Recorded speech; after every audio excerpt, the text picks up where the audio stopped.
Y'all know what time it is. Time for what? Time for what? Time for what? Time for what? This, that, what? This, that, what? Time for what? Time for what? This, that, what? This, that, what? We coming to vent on current events. Charles, TJ, and Fliz, people loving the gents. What a debate opinions of the brothers. Know your lovers love us, cause us talk ish, you live in color. Every Wednesday, be getting it in at 9 p.m. Tap in, my friends, sliding right with them gems. Hip hop debate start them like engine gens. These mics powerful, been said again and again. Legit articles round the globe, and it depends on what's brought up and who can go pen for pen. Popping left with the guest, spicy talking the script. Back and forth, him to him, going flip for flip. Join into the excellent realm you stepped in. Catch a wreck and get it lit in the comment section. Tell somebody something that you might have heard. The what? What? Spread the word.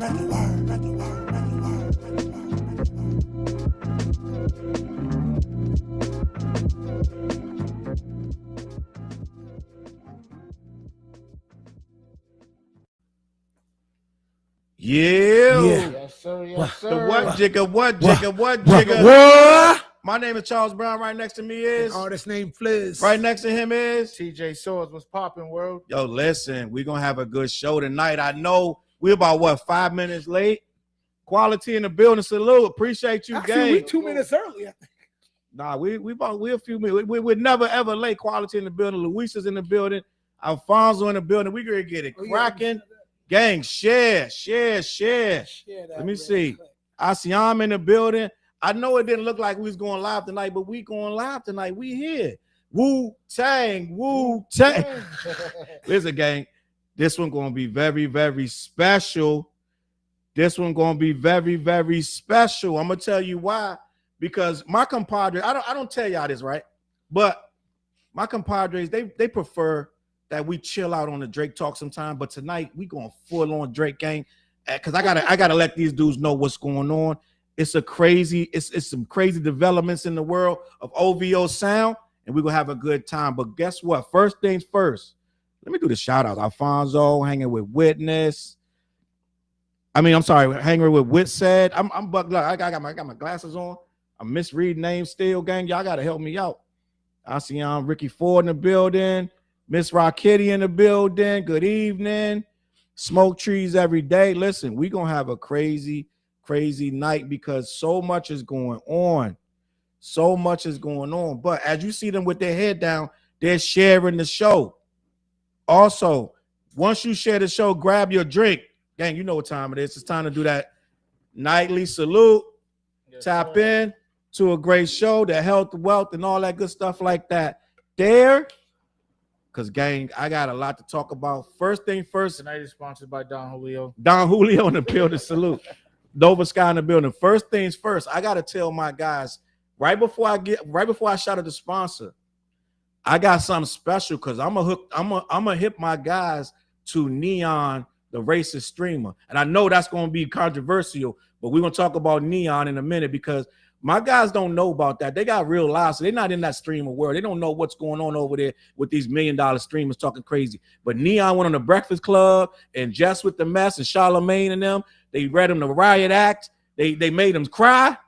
We're going to talk about all that. Quickie Sticky in the building. We got a crazy night. Black Hummingbird in the building. Yeah, what's up? What up? Fulkson, Colin, Caitlin Busters. We all can't let. And we're going to talk about your boy Shannon Sharp tonight. And we're going to talk a little bit about Trump might pardon Diddy. We're going to talk a little bit about that. That's some wild. That's wild, gang. That's wild. So listen. And we're going to talk about Kendrick is flourishing, gang. This guy got the #1 tour. Listen, we're going to talk about all that. But Drake just canceled his part of his tour that he's supposed to go double back and do. Listen, tonight going to be crazy. The chat filling up. Let us know who you are in the chat. Let us know how you got here. But first, we got a sponsor. You ready, Fliz? Oh, yeah. We got a sponsor right here. Head on over to black-yeti.com. black-yeti.com. Listen, I'm about to change but the advertisement I got in my thing. Because black-yeti.com deserves that respect. Make sure you head over there. Let them know who sent you the what show. Charles Brown and this, that, and the third. But listen, gang, we just getting started. They got the gummies over there. They got the trees and it's not the third. But listen, gang, salute. Let me see what's going on in this chat before we get started. Iron Will in the building. Appreciate you. My guy Quality in the building. He said, I got the beautiful merch. I won live with the yellow on the shirt. Oh, did you? Hey, there it is. Quality in the building. All right. Appreciate you. I wish I would have seen that, gang. I wish I would have seen that. My guy, gang, listen. I just watched your video today. I'm about to quote some of your video, some of your information in this conversation right now. Dead ass. He was talking about the Drake tour, and it's not in the third. Okay. N3on, a little boy trying to hang with men. Dead ass. Jelana in the building. Said happy to be here. Foxy just caught the first live. Listen, welcome. Melanator. Salute. We're going to talk about the bubble bath rapper tonight. It's going to get crazy. I want to talk about this. Let me pull this up because what's going on, right? Y'all know I be on Twitter, gang, right? I never shy away. I never shy away from the fact that I'm on one of the most treacherous places on earth. And a lot of these people on Twitter, they are very delusional when it comes to this bubble bath rapper gang. They do backflips and they spin things around and make it that this is never as it seems. It's always something different. It's always, oh, the radio is suppressing him and his label is not working for him and he's damn near independent and he's doing this on his own. He's still hitting number 2 against all of this industry blackballing, And I gotta hear that every day, gang. Every time this guy don't measure up to his the metrics that he's laid out for himself, right? They try to make an excuse and they try to make it like, gang, if anybody is bigger than him, I can't tell because he got all this stuff going against him. Well, gang, let me just let y'all know Drake right now is in a real bad situation because what's going on is the tours are looking really shaky. I'm not even one of these guys really talking about, like, I don't care what your ticket sales are, but that's indicative of how strong or not strong the tour is, right? And there are rumors that these tickets are, some of the tickets going really, really down just to get people in the building over in the UK. I felt the UK tour was a little rushed in the first place. I'm just going to be honest. He hadn't even barely finished the Australia thing. He had 4 dates to still, I believe it was 3 or 4 shows to still try to finish over there. And he jumped out and abandoned the thing. What they just announced today that Australian tour, that y'all people over in Australia that's waiting on Drizzy to come back, they canceled it. He's not going to Australia no more, gang. Them last shows that he didn't do, they are going to postpone. They are going to postpone those shows. I'm sorry, they're canceling those shows altogether. So all the people with tickets that was waiting at this, that, and the third, they're getting a refund. Now, Drake is on the UK tour. Well, he just canceled the Manchester show for logistic reasons, right? They had already did, I believe, 1 or 2 shows there already. They canceled the third one with no real reason. A lot of people, including myself, believe that it's a combination of things, whereas one could be Drake just like overwhelmed, gang. He kind of tired. I think your boy a little stressed out. And another thing could be that he don't want to perform with missing seats in the arena because they're saying them tickets, they dropping them tickets dirt cheap, just trying to get people in there. Now, again, I'm sick of the whole how much the tickets cost. I'm sick of that fighting these guys about your tickets was $20, $30. I don't care really about that, but it's part of the story, right? Also, the record that he just dropped, I don't know if y'all heard the not the What Did I Miss, but he dropped the second record with episode 2. It's called Which One with Central C from the UK. He's a rapper from the UK, right? And what's happening with that record is not going to hit number 1 either.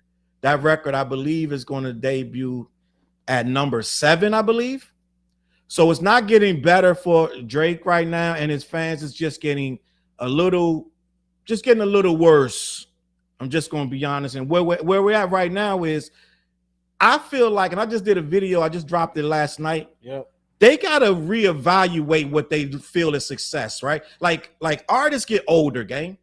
And I want to have this conversation with Fliz. Fliz is an elder statesman. He's an older artist. Mm-hmm. I'm an older artist. You're an older artist. At some point, you're not going to do those numbers. It's just not going to happen, right? So what's going to happen is you're going to slow down, Rightfully so. Drake really hasn't, even before the battle, hasn't had a #1 record. He'll have, the whole album will come out, go #1. But a song, I don't think Drake, if I'm not mistaken, it's been a few years since Drake has hit #1, which means he's getting into his twilight years. Yes, he's still a valuable artist. He's still one of the biggest artists in the world. But at the same time, what's happening is, with all artists, Prince, Michael Jackson, you slow down.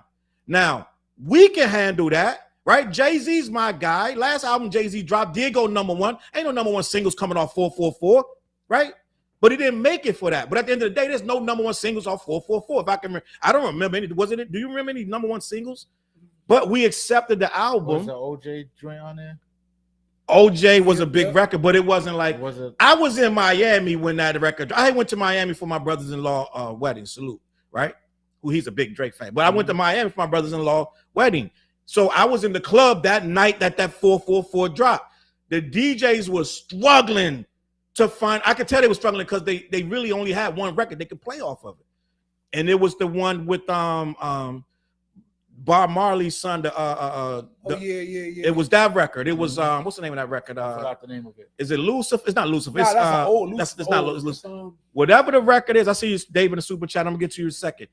But that record was literally the only record they could play off that. But Jay not making it for that no more. You know what I'm saying? So meaning that was the only record that they can play in the club. In the club. So I'm in the club. T, I'm in Miami. They popping. They got sprinklers. They got sprinklers coming out the bottle. You know what I'm saying? They got VIP. You stand on couches. This was that thing. It was crazy. It was like a lot of things going on, gang. And what I'm saying is they were struggling to find a record, and that was the only record they could play off that whole album. What's the name of this goddamn record, Fliz? I know we know this record with the damn. What's the track list? What's okay? The joint where let me the chat might know. Let me check the chat. Chat might have said it. I see all them super chats. I'm gonna get to them right now. Let me see. Moonlight, my favorite joint, Dope Montana, but it's not Moonlight. Give me the track list, Fliz. With Bob Marley's son. Let me see. I can't think of the damn record, gang. 4G. And I'm gonna go back up. I'm gonna go back up to these 444. Yep. I'm gonna go back up to I skipped a lot of comments, gang. I apologize in advance. But we got Legacy, Marcy, Me, Moonlight, Band, Family Feud, 444, Caught the Eye, Smile, Story of OJ, Kill Jay-Z. You went backwards. Go again. I know. Right? You went backwards. Do it again. All right. You went to end to the beginning. Say them again. Say them slower. All right. Let me go to another track listing. Boom. Keep so going. you got No Idea. That's producer. The Kill Jay-Z, Story of OJ, Smile featuring Frank Ocean, them 444, Family Feud, Bam. It's Bam. All right. With Damon Marley. Yeah. Bam was the only record that they could get. That they could get to play. I see that. Let me get to these super chats real quick. Yeah. But what I'm saying that is, album wasn't meant for club records. It wasn't meant for that. It wasn't meant for that. But what I'm saying is, let me get to my man Dave super chat. I think like sometimes there's the people's aura is so big. If something comes out, you gotta find something. Right. You feel like you gotta. You know what I mean? But right now, it's like you're dropping. There's expectations. You know what I'm Jay is what you would call he's in his twilight years of his artistry. Jay could still make a #1 record. If he dropped tonight, the shit gonna go #1. Yeah, Let's just be honest. Go crazy. Well, I would reword that. I don't think he's in the twilight of his artistry. I think he's in the twilight of being of his the life. head guy. Yeah. No, right. like as far as the most famous rapper, you know what I mean? Because the younger cats ain't gonna check for him. It's us who will. But Drake is headed there. I believe, I'm just gonna be honest with this, he's not preparing his fans correctly.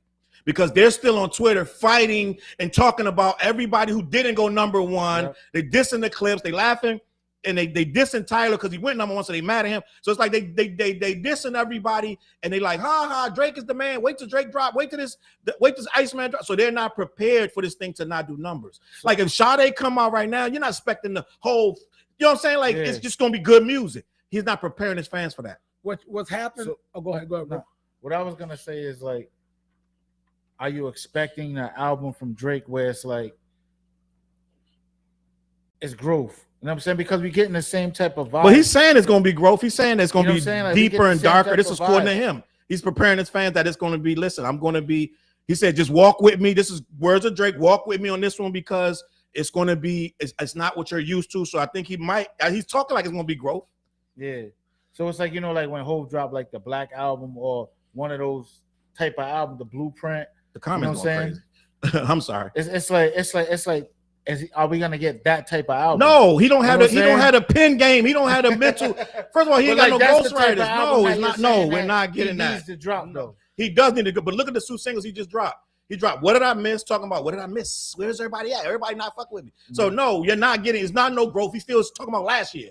You know what I'm saying? He's not talking about the shit he did in his life. He ain't talking about how he fucked over niggas. He's talking about what did I do? Y'all niggas ain't fucking with me. I used to be I'm the club nigga. What's up? It's like a nigga that everybody used to run to in the club and sit in his VIP and they ain't sitting there no more. Yeah. They trying to figure out what did I miss? No, they ain't got no fucking growth. Then they got the which one you ran over there and got Central C. You know what I'm saying? So you salute to the UK. But what the fuck we talking about? So no, he ain't grow. He just doing anything. The thing is the aesthetic of what it looks like with a Drake, right? Is that he has come up making a bunch of hit music, but he didn't make the classic legendary music that sticks to your ribs. And I think that's by design. I think he went 15, 20 years on top. Hits. And I'm not dissing him because I don't diss Drake. I'm not that dude. But I think when we're talking about Jay-Z, we can look back. Jay-Z got at least about 4 classic albums that you look like. And I don't know. I can't think of Drake's classic. Maybe the first one. But if you're a fan, he got a classic. They're gonna say if you're reading this, You're Too Close is a classic. They're gonna say Take Care is a classic. I don't feel like none of that shit's classic. But it's like sometimes music gotta stick to your ribs and to your soul. So when you play it later, and if You're Too Close, I meant to say if you're reading this, it's too late. I'm sorry. I know what you mean. Yeah. But it gets to that point that in every artist's life where those classic music the classic songs that stick to your ribs is what's gonna hold you over when you start fading away. And that's what I was gonna say. I feel like he does have classic. He has a catalog of classic hits that he can live off of. If hits are classic, then he has classic hits. But he don't have to. I don't think he got some good records and some good vibes. Like Marvin's Room is one of his best joints to me. You know what I'm saying? But let me get to these super chats. Let me get this over with before we go ahead. Salute to Dave G because I got 1,000 comments. I'm stuck Dave right here. G, yo, thank you. Hip hop is up. Freddie album classic. Clips album classic. A Drake fan. I love his records. I know you feel different, Charles. All good, no problem. Hip hop is here, not back. I'm surprised a Drake fan is saying they're not allowed to say these things. Gang, a Drake fan right now. You know, I'm in the OVO sound chat room on Twitter, and they're not allowed to speak positively about none of the people he just named. So I'm salute to Dave for saying that. Salute to Dave. That shows like he's balanced. Yeah, we appreciate you. Quality in the building. We appreciate you. He got the the super chat $9.99. Always sending money back. Salute. Appreciate you. Quality. Salute. Let me get to all of them before I go any further because we're gonna get to talking in a minute. Yep. There's 1,000 comments in here. I can't even get to it. I told you I need that moderator, man. I had a couple people saying they're gonna do. I need somebody to just go through. I'll give you the password. I'm gonna stop moderating that joint. No, you can't do that. You can't do that. We need somebody outside of us doing this. Charles, take that Woo shirt off and talk about Drake. What's up, gang? Hold up. Wait, is it his turn? Is it his turn to retire his shirt? The Euro suit. You in the UK? What we doing? Yo, salute. bro. Salute. 7, guys. Last week I caught the hell of a polo shirt I wore. Now he getting it this week, bro. That's on you. That's Wu-Tang never out of style, gang. Let's just be honest. Wu-Tang forever. Clip style still got 7 said it. Yeah, they said it was Bam. Yo, salute to all you guys who put Bam in the chat, yo. Yeah, we were slacking. I'm next week we're gonna have somebody. I'm gonna lock in with somebody. They're gonna moderate these comments because I can't even keep up, gang. I apologize. What's up, Sean in the building? We almost got 200 in the chat. Let me see. Sean in the building. Let me see. Queen. Crazy that Damon Marlon Roberts isn't. Oh, he's not his son. Per DNA, we're gonna talk about Hov's son too. We're gonna get into Jay-Z's son. The guy claimed he's Jay. I did a whole video about Homeboy, and people mad at me. They really mad at me for saying that he need to stop trying to chase this Jay-Z thing. I think he need to quit. But we're gonna have that conversation. Toy in the building. He's just trying to get closure. No, he ain't trying to get a bag, gang. Let's be honest. T.I. in the building too. Taiwan in the building. T was popping. Let me see, man. What else going on? Oh, Ice Will said it's gonna flop horribly. So let's talk about it. So the first record, What Did I Miss, went number 2. Yep. And now it's already going down. It ain't even in the top 20. I don't believe. Maybe in the top 15. I don't think it's like 15 or less. I know it's going down. Meanwhile, Kendrick still rolling. Kendrick still got records in the top 10 right now, gang. Let's just be honest. Multiple records. Kendrick is also at that stage where he's the guy. Yeah, it's his He's time. not gonna miss. Yeah, it's his time. It's his like time, yo. everybody has said, you're the new it guy. So no matter what Kendrick drops, is gonna go like top 10. You know, or everything. He's that dude right now. And what's happening is, so this little controversy about 30 million listeners removed from Spotify. What they don't understand is monthly listeners fluctuate. It goes up and down. It goes up and down. They don't want to hear that. They just want to, you know what I'm saying, pick at it. Even Nicki Minaj chimed in, like, what's going on with 30 million listeners going like that? It goes up and down, gang. It is what it is. Kendrick is probably coming off a high, right? He did the Super Bowl. All that was a high. He don't have no new music. What happens is people stop listening to your old shit at some point, gang. It is what it is. Now, Drake catalog is almost 3 times the size of anybody. Like Drake never stopped putting out music. So he has more records than Kendrick. So his old stuff is always go. So now he's back there, quote unquote, he's back in the lead, He's streaming more than anybody once again, because a lot of people have nostalgia. What happens is when somebody like me go live with this Drake and this and the third, somebody sitting at home be like, oh, that used to be my guy. Whatever happened? Oh, I want to hear. Oh, man, put on Marvin's Room. So people go back nostalgic and want to listen to the old shit. It's not the new shit. It's the old shit. Let me see what's going on. Let me check these comments. Anything y'all want to add? No. So, yeah, man. Mary in the building. Salute. Mary says she's late. The koalaholics in the building. Koalaholics, I like that. It's getting crazy, gang. It's getting crazy. This is the new Drake with no ghostwriter. That's what a lot of people don't believe me. Salute to Just Dante for bringing this up. I've been saying this for 2-3 weeks. Drake don't have a ghostwriter, and you could tell. Because the bars aren't there. Now his pride's kicking in. His pride kicking in. He keep writing about emotional shit. A ghostwriter would be like kicking some, like, you know what I'm saying, some fucking fly ass shit. This nigga keep talking about, yo, what I miss? Y'all niggas ain't fucking with a nigga. I got the football. We can play some ball. Like y'all ain't hitting me. Y'all like they brought the basketball back. You want to play? My messages ain't hitting. Like y'all, what's good? So he's still trying to figure out what happened. It must be hard to have that level of power for so long and then it starts fading away. It's gotta like hurt to some degree. I've heard like NBA players talking about like it's hard for life after basketball, you know. But it is, but you can do it though, right? You can do it, but he set the bar so high for himself. These fans they're not going to expect nothing else. So they're online arguing with everybody. They're under people. They're all under my comments trying to shit on me, because they can't accept this guy has taken a step back. The battle hurt him, right? They're still talking about K-Bots. Oh my God! Now they're calling Kendrick Pinocchio because of the damn video. Drake done somehow put Pinocchio in the video. Now every comment, every I'm talking about the hardcore Drake fans. Now they're using Pinocchio. They're calling Kendrick Pinocchio, the midget. So it's insults, name calling. Like, move on, gang. Like the battle's over, bro. Like if your man not gonna spit no more rhymes, then the battle's over. Facts. Well, the insults go both ways. You know what I mean? Yeah. Let's be honest about that. Like, You're right. Like Kendrick fans diss him, and it's both ways. You're 100% right. And but I'm gonna say something that's gonna sound crazy. I think Kendrick fans were made into this.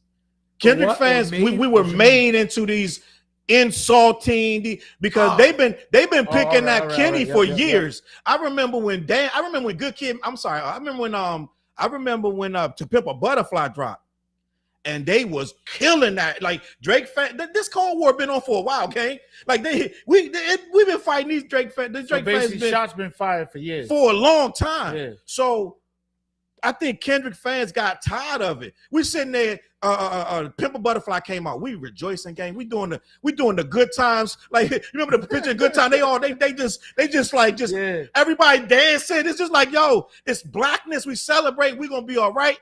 And these motherfuckers stand off to the side with all that hate on that couch, just looking like, nigga, I don't like this shit.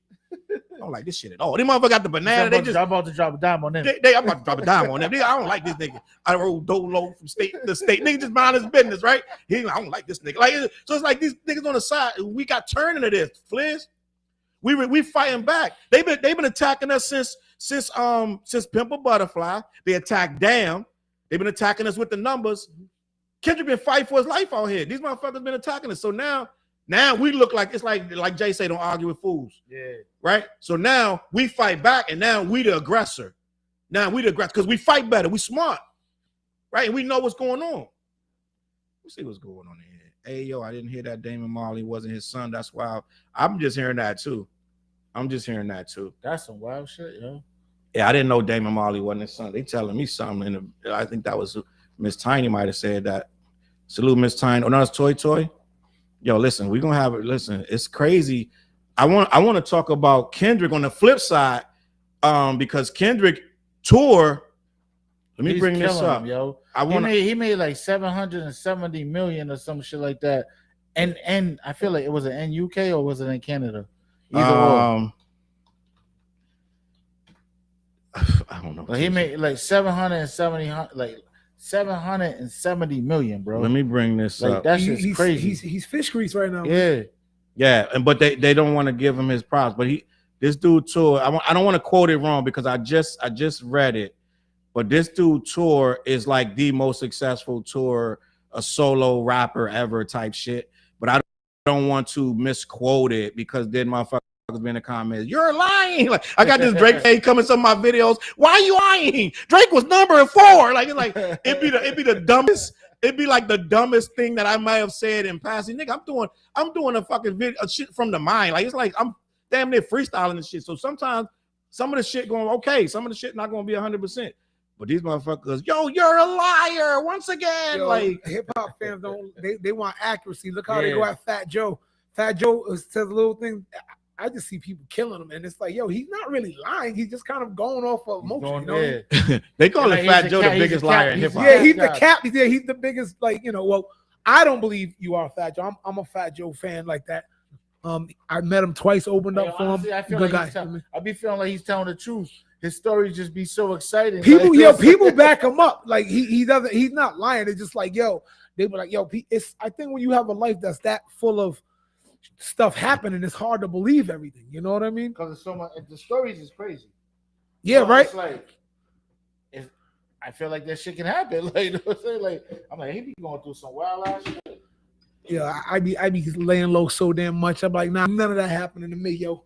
I'm at the crib, Joe. I'm at a pool. I'm at a resort or something. I feel like Fat Joe got kidnapped like 5 times, yo.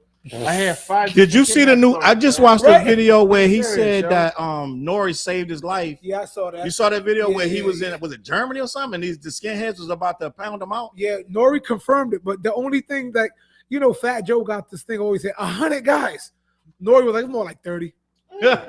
You know, he's like, trust me. It was 100 guys. Like, yeah, but he's telling the truth. The story is true. like, gang, it was 25 of us. But the story sounds better with 100 guys. Yeah, so he added a little bit of extra sazon on his stories, you know, but they be true though. Like even the Mike Tyson joint, Mike Tyson confirmed, no, that happened.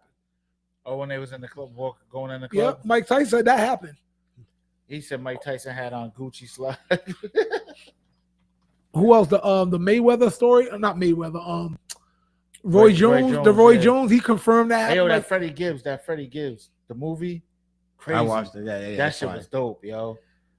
Freddie is killing shit. Let's just take a moment, man. Have y'all listened to the Freddie? I haven't listened to the album, but that movie that you sent was dope. Let's talk about the Freddie Gibbs real quick before we go any further. I'm sorry, I'm gonna get to y'all guys, but Freddie Gibbs in contention for album of the year. Let's just be honest, but it ain't messing with Clips. Clips. Nobody's messing with Clips. I don't think that some sexy songs for you or whatever he already dropped. There's nothing's gonna fuck with it. And they've been trying to clown the Clips and this and that. Clips did a show at a block party. Yeah, the Drake fans clipped it up and made it like, yo, these dudes reduced to playing outside of the bar. It's hip hop, gang. Hip hop is block parties. Like this is why we don't fuck with y'all. This is why y'all not in the culture, gang. Right? They tried to make the block party corny, like, yo, look at these dudes outside. And they felt they looked very comfortable too, doing what they was doing. Yeah. You know what I'm saying? So, but it was a great thing. It is what it is. But this dude Freddie, to me, I don't know if Flair's like Freddie or not, but I don't mind him. I didn't hear his album, but not. I'm like he's dope. He's dope to me, but I didn't listen to his album or nothing like that. I'll keep it a buck. I will though. But... Now, did you watch the movie though? Nah. What's it like? It's like a little 20-30 minute movie. Nah, it's barking. But so this is what happened with me with Freddie. This new Alfredo 2. With salute to the Alchemist. The Alchemist is in his bag, right? Mm-hmm. So I listened to it first through the phone. I was like, it's banging. I listened to it in my car. I was like, damn, this don't sound like it did on my phone. Then I listened to it in my headphones. and the shit's banging all over. I'm like, yo. So I listened to it 3 different ways, and on the third one, I was like, yo, this shit knocking.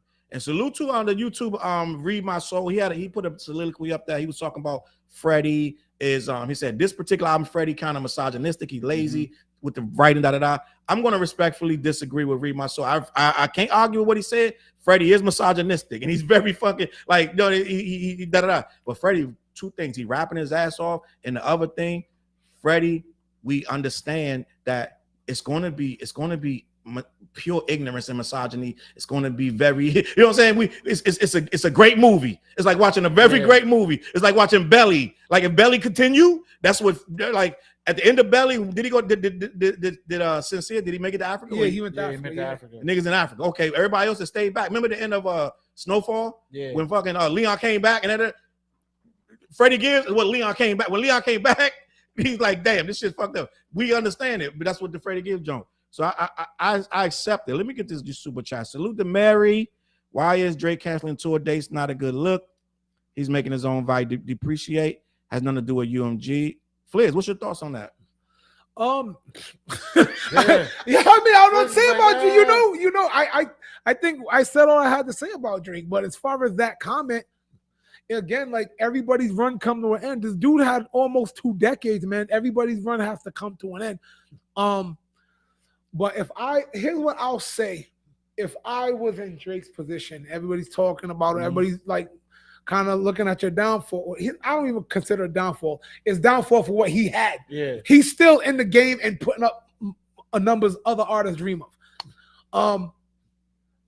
Something I would do, I would literally take the whole shit and I go back and I do coffee houses. I do such small venues. I do unplugs and shit just to totally hit the reset button on F everything, F everybody. That sounds dope. I'm like, yo, if people might look at it as a failure, show. Yeah, I do a bunch of intimate shows and get my whole like aura back in track. Forget the battle, forget the fame, forget the hit music. Just bring it back down to like where you have like 100 people in a room and you just like, just go, baby, you're my everything. To a live strumming guitar or something. That's what I would do. I would just be like, F the world, don't ask me for shit, but that's my opinion. Now that's dope. Just bring it right back down to the basics, fundamentals. But I don't think his ego ain't gonna let him do that. Plus, he's not there yet where he got to be doing coffee houses. No, I'm not saying he has to. Like to get the vibe back. I'm not saying he has to. Right, like when Jay did Unplugged. When Jay did Unplugged, it stripped away everything, and it's like this. Just listen. Get rid of the industry for a minute. Like I think Drake needs to leave the industry aspect alone for a good chunk of time and just become the artist one in tune with your music, like Prince does. Yeah. Prince, rest in peace to Prince. Prince and his music was an entity together. They were married. It was married to his music. I'm gonna do this and whatever y'all like, F you or love me. That's what I think he should do. Right. And Prince used to do whole concerts in his mansion, his compound. Yeah. He had a performance area. He would do. You had to come there to see Prince. So that's Prince, intimacy, bro. Yeah. That's crazy. That's like dope, though. So I think Drake is he's been so big for so long. It's hard for him to relinquish that. He's like, hey, let's bring it back. Drake, come eat these oodles and noodles real quick. Well, yeah. It's like, yo, let go of the industry for a while because he's not going to go anywhere. Let's be honest. He's less than he was as far as popularity. But if Drake keeps putting out music, he's not going to go nowhere. We're going to talk about him. People are going to check him out, even if to diss him. So it's like, bring it down. I'm going to tell you the flip side, though. He don't get the chance because, like, this dude, What's the Dirt, right? The other YouTuber that I did a whole video on What's the Dirt a couple of days ago, and he responded low-key. Like, he said I was on a fucking I was on a high horse, come down off my high horse. Like I get he was trying to say like a holier than God. He said you're holier than thou. Da, da, da. It is what it is. Like stop acting like you're holier than thou. Da, da. But because my video was like I was barking on him and it was some real shit, right? So, but what he did now is he did a whole video now where Drake has this episode 1 of the Iceman rollout. He did episode 1. A lot of us thought it was weird and spooky. Then he did episode 2. A lot of us are like, it's art for no reason, da da da. It's art for art's sake, but it doesn't have no meaning. So what What's the Dirt did a breakdown. Yep. of the thing. The thing is an hour. It's nothing. It's literally nothing happening, right? Is it? But he went through and looked at everything. Like, oh, look at that knob. It's turned to the left. That means the solar poke. The Arctic is facing the Arctic. And so he made everything. It's a red stop button. The elevator's going up. And so he looked at this thing for an hour and made something out of nothing. Like the whole video. I didn't watch his breakdown, but I'm going by what was said. That was in the breakdown, in the comments. They were like, this is amazing. And the part about the toothpick, like, it's just like everything, he made everything. So the fans are still in this delusional bubble where, oh, everything he's doing means something instead of, and this guy's just right now, in my opinion, I don't think it's all, none of this shit is deep. Right? He got Pinocchio chasing him in the video, and the Pinocchio, they're like, no, Pinocchio is Kendrick. No, you got it wrong. Pinocchio are the lies. No, Pinocchio is the media. No, Pinocchio is like, they're all over the place, and it ain't that deep whatsoever, right? But this is where we are with the fans. They can't let him become a Twilight artist. You know what I'm saying, Flair? I went all the way around the Marbury Bush. Is they still want to make him bigger than it is. We all know Kendrick does all this subliminal, this and that. We know that. Drake ain't never did that. All of a sudden now the shit's mad deep and da-da-da. Come on, gang. Let me see what's going on in the comments. They crazy, Flizzy. Let me see. Drake needs to go disappear for his own sake. Drake needs a whole brand makeover, cut the cornrows. What is the break? All that money. It's like, I'm telling you, it's like being at that level for so long. It's hard to let go of that. It's no matter who. I'm not talking about Drake. I'm talking about every artist who was big. It's hard to come up off of that. When you had the game in a Cobra clutch, and then it's gone. Any artist is gonna be like, yo, like, how do I get that back? I was just watching something with what's homeboy who sang he did that dancey song back in 2016. Whip, no watching it. Oh, yeah. That dude, and I was watching a thing on him, how his depression was, how he came out of high school with that song, hit the rap game like boom, and he couldn't replicate that, and he had mental issues anyway, but he went through all the depression and he went crazy, went up in one of his neighbor's house trying to get at his girl, but it was the wrong house, all kinds of shit. But it's hard to relinquish that. Oh my God, I had this. How do I not lose it? Who said it? A lot of people might not remember. There was a rapper named N3on. I don't know if y'all remember him. Yeah, what you want, N3on, baby? Yeah. When he had a line, I listened to one of his joints recently. That shit was fire. Mad deep too, right? Like, I think it's two rappers named N3on. His name was N3on, but then he switched it to N3on. Okay. But it was like, what you want, N3on? When he was like, to make it is easy, to keep it is the hard shit. You need some lessons to move on up like the Jeffersons. And he was talking about it, it's that realm, like everybody, if you get there, it's gonna. I won't say everybody, a lot of people, it's going to be hard to be like, and Drake, it's got to be like, bro, more than half my life, I've had this thing. I've been that guy. No matter what I throw out, I'm it. Now it's like there's this new young gun who's like, oh, this name Kendrick, like he's dissing me. The people are rocking with him. That's got to be tough. And now you see this emotional guy, like you say, like, he's dropping his emotions on songs, and he's just like, I don't want nobody to rate. I'm writing everything. Yeah. Like, you know what I mean? That album gonna be like, it's gonna be like, gang, come to the picnic. Like, it's gonna be, listen, that joke gonna be so crazy. Stop. I would just be like, yo, if I was Drake, I'd stop all the big industry stuff. Yeah. I'm leaving big industry alone for a while. I'm gonna be grassroots, and because he's gonna get 100 people at shows in these little venues. He's gonna get that. And then I mean, you know what it is too, though. No, I'm saying it would only fit like that. I'd go that point. I'd be doing these little ass spots that can only fit this much, and that's all you're gonna get in. Because first serve. You know what's good about Kendrick? Kendrick puts out a song once every 5 years, right? But he makes you want more. He's not giving you like bang, bang, bang, bang, single. He's letting, and it makes you want more. Where I think Drake has to bring it down. You force fed everybody so long. Bring it back down. Make people miss you. Even if they want to dish you, make them miss you, because even the people who want to dish you are going to still want to, damn, he ain't done shit. No, I got to diss this one. you know what it is too, though? A Drake brand is massive. And he got big deals with like Steak and Kick and these things. He puts himself in positions where he cannot disappear. He can't go small. He got to go big. He don't do interviews with the hip hop people. He does interviews with streamers, right? He got to have a streamer. Or Isn't he streaming right now too? Well, he's doing a stream, but the stream be already pre-recorded. So he is kind of like streaming, but he's not really streaming then, because these motherfuckers do that shit live, bro. James Harden was talking about he was locked in a bunch of deals for all kinds of money while he couldn't cut his beard. Really? Yeah, James Harden did an interview. He wanted to cut his beard for a while, but it's who he is, and like he ain't losing millions of dollars in endorsement because they were like, "Yo, that's your brand. We want you for that. We're giving you this many millions or whatever." So you're saying Drake is in a James Harden but deal? That makes sense, though. Yeah, I think he's the term "too big to fail" is what he's locked in right now. Multi-million-dollar things going on, and Drake, let's just be honest, he does a lot of gambling, so he got to make big money. Like all them streamers, like a lot of them streamers, I believe it was Aiden Ross and these different people that make millions, they bet millions. So these guys got to do big things. They can't chill and do a coffee house. You know what I'm saying? Like they got a lot of brand deals that he has to get out there and do shit for Steak and these different things. So he got this tour. When he first went after the battle, his first tour was Australia. Well, Australia is where the owner of Steak, the CEO of Steak, which is the gambling company that he's in bed with. Yep. So he went and did that. Really was a favor, low key, gang.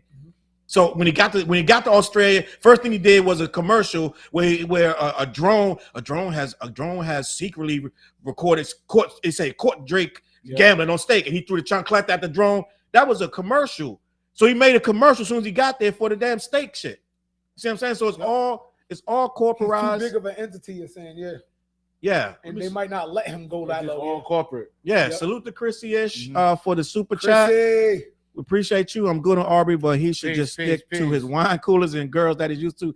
Them girls going to be a problem in that court. If he don't drop this damn case, that damn 63, they said they got 63 witnesses they great call. A couple of them going to be them girls with them wine coolers. I don't know if y'all remember them grainy videos. What's going on? What do you mean? So with the lawsuit that Drake has against UMG, he's saying that him being called a pedo by Kendrick ruined his career. Well, UMG is like, well, nigga, you low key look like one. You look crazy out here, and they was calling you this before the damn battle happened. He like, how so? Okay, well, let me talk about it. So then, what they're gonna bring up is all them old stories. Millie Bobby Brown from Stranger Things. So Drake is my best friend, and he always. He texts me back that he gives me advice on boys. This motherfucker was like, way older than her. Like, no, you shouldn't be. Then they had some girls.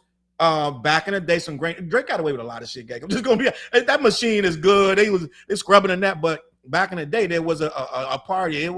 We had a party, like they had a party, and there was some young girls there, and they got filmed talking about Drake is cool. He's drinking wine coolers with us, and they was underage, right?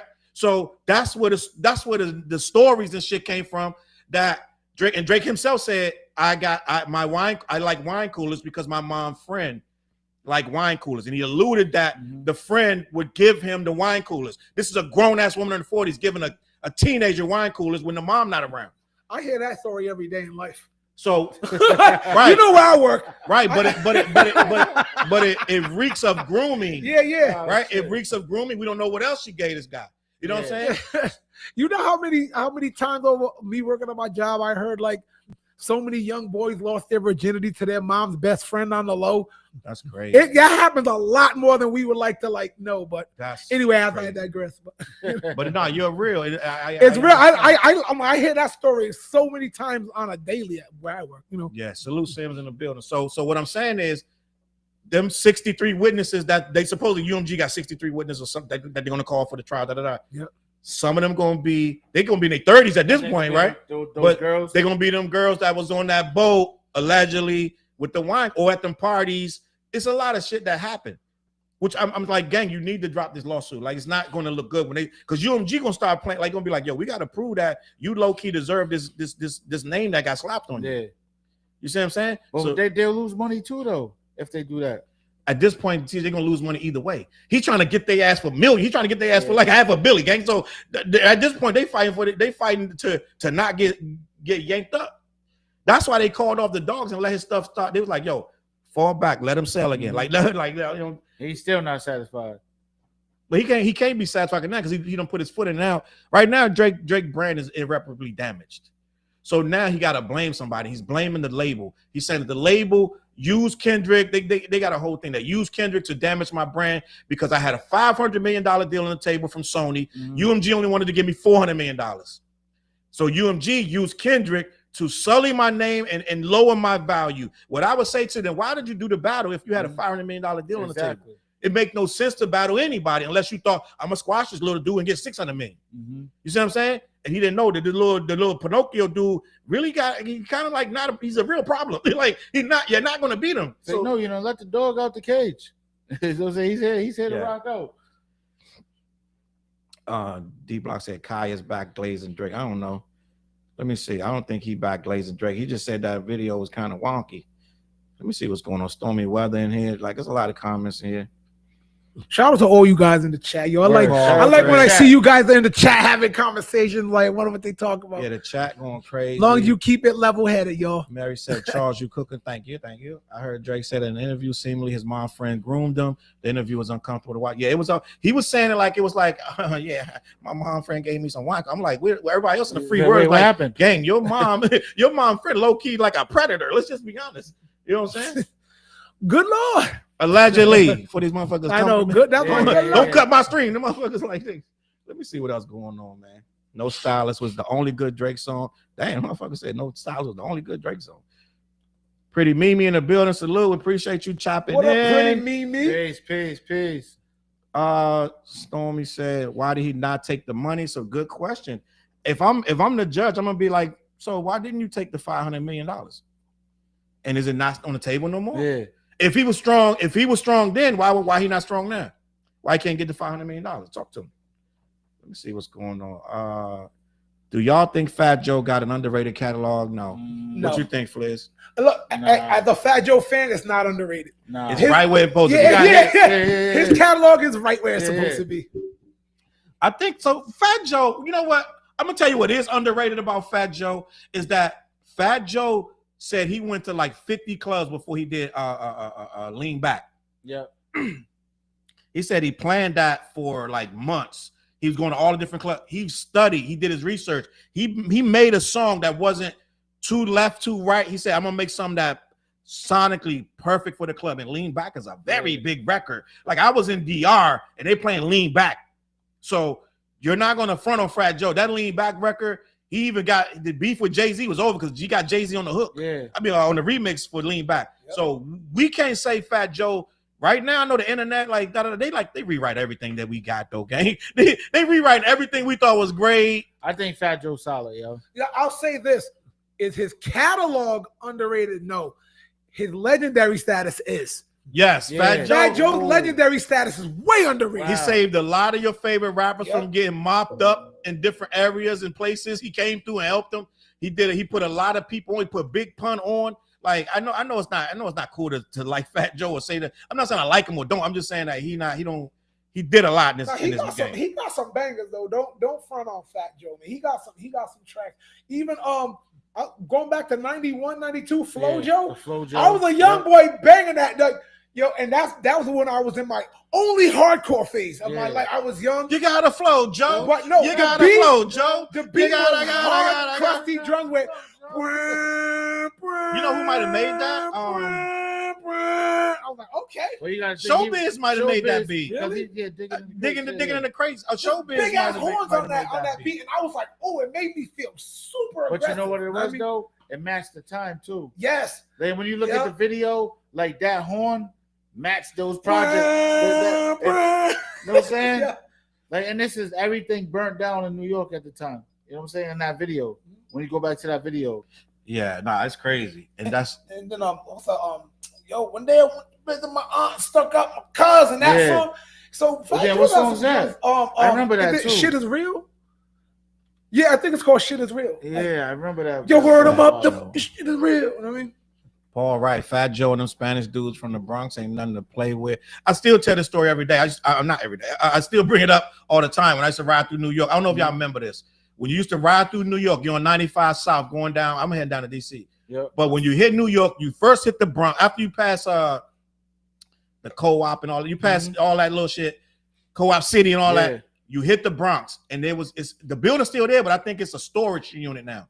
But for years, They Fat Joe had a Fat mural. Joe. Yeah. Big ass Yeah. mural. The entire side of the building was fat. And then that's when you knew that's when New York was different though. You knew you hit New York when you seen saw that big-ass mural. sign, you're right. When you saw, as you said, That's from the facts, highway. yo. Now a lot of people can talk For a lot mad of years, shit. too. For A mad lot of people years. talk a lot of shit, but nobody fucked with that mural, and the city never made him take it down. I'm talking that thing was up for 10 years probably. Facts. And he got Tim's, the fucking, and like they would change it. They would change it sometimes. It would still be Fat Joe on the side of the building for the whole highway. Wasn't no billboard. The whole building had Fat Joe on the gang. This Fat Joe, I don't know. This Fat Joe, like this Fat Joe is different, right? From top to bottom too, like But really, you gotta the whole Fat Joe. Yeah, not for real though. You gotta give it, like you gotta realize Fat Joe gotta be about 50 years old, bro. Easily. So I'm saying like he's not gonna be the same. He just lost weight. Yeah, you know what I mean? But Fat Joe, no, I respect to Fat Joe. He had some bangers. But I don't think his catalog is underrated. I don't think his catalog not underrated. But his legendary status is. And a lot of people do say he stole Pun's rhyme book because he did get better. It's like he Jim Jones, he got Pun better. some stuff for him when Pun was alive. Like everybody can tell. All right, when he first started, bust it, check it, watch how I wreck it. Yep. Niggas, watch your back. This shit is getting very technically like bang, bang, bang. Like like I don't want to use a negative word, but very simplistic. Then it's like, I support Pun in anything he does, anything he loves. A brother from another mother sent from the above. A third nigga just like me, one of the best, mighty. It's like you can tell, all right, something went on there when Pun got involved. But he wasn't the simple, he just started hitting you with the, so Hold on, obviously did something. real quick. 7, I'm not from New York. I'm from DC, not NYC. I'm from DC. I used to go through NYC to get back to DC. Let me clear that up. That's what he's saying. He thought you was from New York. Oh no, he said he thought I was from New York. Yeah, no, my bad. No, I thought he said I forgot Charles was from New York. I'm from DC. Charles is from DC. That's why that little southern twang you see, that you hear that. Right, a little pine. Yeah. Certain day trick. I want to talk about this real quick since they brought it up. That cypher. Did you watch the XXL cypher? No, but I heard about it. Did you watch it? Negative. It's bad, gang. Like right now, gang. I don't know what It these is rappers bad. Who's doing. in it? It's real bad. I should play it for you, but it's absolutely awful. Some really. So let me show respect to these young rappers coming up. I'm not gonna say I don't want to disrespect them, but let me say it like this: some of these rappers on this thing really, and you know what it is? They don't even care. They don't need to be good because they make records that the kids follow. Like we're losing this thing to these kids. Gang. These kids, they don't have no point where. No starting point. You know what I mean? If your starting point is a sucky landmark, then you're not going to expect much. You see what I'm saying? Yeah, they're not expecting much, and they're not going to dig. So no. And SM, yes, I did hear the Clips album. Last week when I left, I made sure I saw a list to it on the way home and the next day, so I can give it the solid ear. Yeah, so Flares, this joint is they offbeat. Yep. The raps are awful. These guys are they're stumbling through it, and they're not even some of the they didn't even rhyme in. It's just like they're saying one dude just started counting. I'm 12, 13, 14, 15, 16, 17, 18. I was like, yo, gang, what is happening? Right? And these dudes will shoot you dead in the street, but they can't rap. They can't rap. It's crazy. But they shoot shit up, but they can't rap. That's crazy, right? Ice-T said, I'm not a rapper. There's a lot of people who say, I'm not a rapper. And at one point, we thought Ice-T was one of the worst rappers. Ice-T killing these kids. Like, Ice-T bars, I would take Ice-T over these kids any day. My cops just don't know what to do because my dope will do. No matter what they do, my stuff gets to you getting on the boulevard. I was loving that song back in the day, yo. Salute the author with that Edo G reference. Jimmy Dean in the building. Jimmy Dean. Biz was popping. Was popping, Biz. Let me see. RuPaul has no heart. Damn. Yo, RuPaul, yo. On some real shit. That's crazy, right? RuPaul? He said RuPaul will fight you. Nah, RuPaul will go nuts. Yo, I've seen a lot of interviews and people talk about this person. RuPaul, don't get it twisted. Just because homie's on the drag stuff, he will box you. Dead ass. Salute Donnie in the building. Donnie Battle in the building. Was popping. Donnie said Diamond D produced Flo Joe. Oh, he did? Oh, Diamond D. All right, Diamond D. So but think about the producers in that camp and that digging in the crate. You had Diamond D. You had Showbiz. They had another dude in there. Oh, Lord Finesse used to make beats. Yeah. Oh, yes, right. Lord Finesse made some banging ass beats. You nasty, baby. You know, Digging in the Crates is low key a crew that isn't talked about enough. They was And nasty. if you think about it, right? Yeah, and Andre the Giant just dropped the documentary on them, yo. They do. Well, okay. Let me put it like this. I'm gonna tell you. All right, this is. I'm just gonna be real with you guys. The Digging in the Crates crew, Showbiz and AG, Lord Finesse, Fat Joe. Fat Joe was in 3 different crews. Like, you know what I'm saying? Who else was in Diamond D? Was OC in Digging in the Crates? OC was in Digging in the Crates. It feels like he should be OC if he wasn't. was in Digging in the Crates. Nah, He felt like he should be, right? he was in Digging in the Crates. But what happens to my elder statesmen? They don't evolve. I'm just gonna be honest. We gotta realize Jay-Z was rapping the exact same time everybody in Digging in the Crates was rapping. Yep. Jay-Z evolved. Digging in the Crates did not evolve. Andre the Giant, as nasty as it is, Andre the Giant, one of the most underrated rappers. But Andre the Giant released a project probably 2-3 years ago, and it was okay. But it sounded exactly like some stuff from the 90s. You can't do that. You can't do that. Well, I feel like some of the old artists or older artists are scared to try new things. Like like if you're in the studio, like it's like a basketball player or a football player or anybody playing sports, you're there to work out. Like you're in the studio, so it's like you're working out. Let's try this sound or let's try this. You know what I'm saying? Like right. If and they it don't works, and they're it works. scared. You're right. They're scared, You know what I'm saying? to try it. And you gotta also put this into account. They're scared because old school hip hop, you're taught if you break out of that realm, you're a sellout or you're something like. Yeah, but so some people it's don't know how to fight against that. 2025, bro. Like, Yeah, you know what I'm saying? Like, it's still. But you know what, TJ? If it's ingrained in your head, you know what? They got a certain. We want these artists to sound sonically. We want them to change but sound the same. If that make any sense, we want you to be different but don't be too different, and that shit's hard. And some of these guys don't have it. Yeah. And it's only a real artist can do that. And look at Andre 3000. This motherfucker scared to rap right now. Like he is busting. And I feel like some of the nastiest shit. Like yo, we heard him on verses. Like we heard him like on other records that's been out over the years. So it's like, yo, bro, your body and this shit. Like just put out a fucking album. Like you know what I'm saying? Like, but at the same time, he feels like he doesn't have anything to talk about. Talk about the same shit that you just was talking about on these features that you just did. Facts. You know what I'm saying? I'm loving that this dude said right there, prime time. Oh yeah, we're gonna talk to prime time.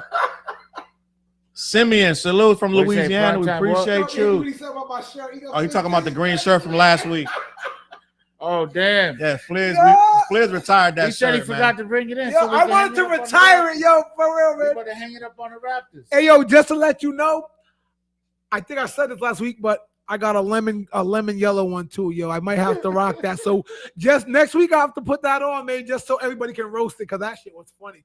Yeah, some of y'all in the chat have some good ones, man. I'm gonna be honest, don't wear that shirt no more. No, don't do it. I got it now. See, I got no what? I gotta wear it. Toy said Diamond D. So literally, Diamond D just dropped an album last year, I think a few months ago. So Diamond D, for real? Diamond D no has, idea. but that's the thing. They don't get the promo they used to get. But Diamond D, I shared like 2 or 3 Diamond D videos. Diamond D has music in the last 6 months. He dropped the joint. He don't drop a lot, but that was the first joint in years. But Diamond D does have a project out. Go check that Diamond D out. Dead ass. All right. Better not be wet. But you gotta want to hear that kind of, you know what I'm saying? It's gonna be. I know he's gonna bring saying? to the table. It's gonna So be some 90s, like you know. But it's like what you would expect from Diamond D. What's your thoughts on Joey's album delay? All right, let's talk about Joey Badass. Yeah, I did see that. Columbia's not. I don't know why though. I don't know why they. Maybe I feel like right now know. would be a perfect time to drop. He said that they've been holding him back for months. Since last year, they've been trying to hold him back, and he only can release on YouTube because they've been trying to hold him back. I don't know why. He hasn't really elaborated. I thought he was going to drop this week because he said, I think they announced that it was coming out. Would you want to hear Joey Badass album? Yeah, I feel like what we just seen from Joey Badass and just heard, you know what I'm saying? Like the cypher and all After that cypher, I would have struck. Like, we gotta drop this today. That's what I said. Yep. I'm surprised it didn't drop already. He said it's been ready for months. They should when he did that Red Bull cypher and ate like they should have been he go. ate that Red Bull Yeah. like he ate that Red Bull cypher. Should have been a go. Within whatever, if it was on a Monday, by Friday, another single should have been out, and the album should have been out within the next 2 weeks. You know what I'm saying? Like, I agree, but I would have been like, oh, I'm eating off that. Yeah. That wave. You know what I mean? Joey said, heard all them new albums and went back to the lab. That's some real MC shit. Joey, I don't know if that's what he did though. Joey Badass is saying the album been ready. He said it been mastered and mixed, so I don't think he went back to the lab. I'm just gonna be honest. I don't think he went back. I think he just want a fair shot to put it out, and they probably like, yo, it's too much going on. yeah. It's a lot of like maybe they waiting on Drake to drop and put it after that because these labels they be waiting on people to drop. They be trying to get the perfect timing. So maybe they wait on. Maybe they like let's let this Iceman shit drop because they probably want to make a return on the investment. But they should have dropped this 2 months ago. I feel like they shouldn't even go for that because it's like a different vibe now. It is. Like you can drop tomorrow. You know what I'm saying? And it's gonna go. Salute to Brown said, not me catching a live after Charles repeated over and over in his videos until it came up in my algorithm. Yeah, I say that at the end of every video. Yo, tune into the What Show. Appreciate you being here, Brown. Salute. Welcome. And listen, you know what I love, man? When we say stuff like Diamond D and a lot of the people know who we talking about, that's what I'm talking. I love that shit that we got real hip hop heads in here. Right there, bro. We talking about digging in the crate, DITC. These motherfuckers we talking that's early 90s shit, gang. Fact. 92. That's before the woo and shit. Like I remember riding around the KK's joint, listening to Lil Finesse. You nasty, baby. Like all that shit. I know that. You know what's funny? A lot of hip hop heads too don't know about stuff pre-woo. Yeah. So there's a lot of levels to hip hop, like you know what I mean. And some people don't know pre Big Daddy Kane. You know what I mean? Oh, we got a good question, gang. I want to talk about this. Diamond D should have had a Renaissance, but dying piece wasn't it. I get it. That's the album. Yeah, like she's right. I mean, I don't like disrespecting niggas that don't deserve it. It is what it is. Did y'all ever like Will Smith shaking my head SMA? Yes. Shit? Yes. So I got a video right now where I'm really going at Will Smith because somebody that's got dissed him and he deserved it because he tried to use Chris Rock to smack. He tried to use that as a bar. Like if you disrespect me on the stage, you can see me on the stage. You can see me on the stage. Respect me on the stage. I don't know who wrote that for him because I believe somebody wrote that for him. That was bad. Don't make it. You were crying about that Chris Rock thing, and you were saying, if I ever get to talk to him, I want to make it up to him. So you were very apologetic. Don't try to use it as a bar 3 years later. I don't think Will Smith. I know he has at times, but Will Smith is a writer. Yeah. Don't get it misconstrued. Will Smith. He's a writer. He's a writer, but I think he also has been written for. And some of the bars on this thing, some of the bars are kind of dad bars. So maybe he did write it. I don't know, but it sounded like somebody trying to get the edge back. Will Smith never really had an edge with this rapping. Let's just be honest. Nah, he's always been like comfortable. He's always been cozy. Like, you know, you can play him at the cookout. You know what I mean? Yeah, and that's where he mainly lived, at the cookout. Mm-hmm. Like, there's a nightmare on my street. I love that song. Yeah, you know what I'm saying? I think it could be Mike Tyson. Like, we accepted it because hip hop was different. We listened. Stories were told. They were finding their way. They didn't really perfect hip hop until that's the wrong word. What I'm saying is they figured out the formula. Because if you do something long enough, some stuff you're gonna figure out, okay, this works, that don't. You know what I mean? Yep. So they started eliminating a lot of stuff, the black Afrocentric shit, the Afro, the beads, and the a lot. The native tongue stuff and all that. They pulled a lot of stuff out of it. A lot of the female girly songs, like when Woo and them came down, there wasn't no more female girly songs unless it was Mahogany or something like some fucking like Wallflower, like some really hard shit, like when you dissing the girl. Like it had to be a girl song with edge. It's not gonna be like, you know, all romantic. You know, it definitely ain't nothing romantic about it. Right, this bitch burned me. Like it's good. You got ODB. You got the old dirty bastard, stinging asshole. Yeah. You the type of bitch don't appreciate shit. Never had shit, so you won't be shit. That pussy there couldn't satisfy a hair on my body. Treat me like a lolly, slap me down. Doo-doo brown. Oh, you in some shit now? Calling me a dog? Leave a dog alone. But, yo, didn't Jizza write that though? I don't know. Because the word is Jizza wrote. ODB, most of his album was wrote by Jizza. For real? I never Yes, knew that. look that up. No, look that up. The Jizza wrote mad ODB lyrics. ODB wasn't a pen game dude. He wasn't a penner. For real? Dead serious. I'm not saying he write all this shit, but yo, do the history. The Jizza wrote mad ODB shit. All right, gang. So listen, I'm gonna get to this super chat. Sam's in the building. Sam's Apache made it. too. Remember Apache? I want a gangster But bitch. he said he had a song on his album, and he's like, he talked about the chick burned him, and he heard her. But you know, that's back in the day where you can talk about right. shit. Back in the bitch day. that burnt me, I broke her fucking neck. That was the bar. I broke her fucking neck. It's like, oh shit. But you know what's crazy? That was the 90s. Like, yo, he really hurt her. Yeah. We really was saying some wild stuff. And the 90s was like almost like a damn wild Yeah. You west. just got away with shit. It was like you just had to say the wildest shit, yo. Imagine beating up somebody for, but dudes used to do that. If the girl did that, they would do that. That happens. Oh yeah. Oh yeah. But it couldn't be said in a song today and just openly thrown out to the world.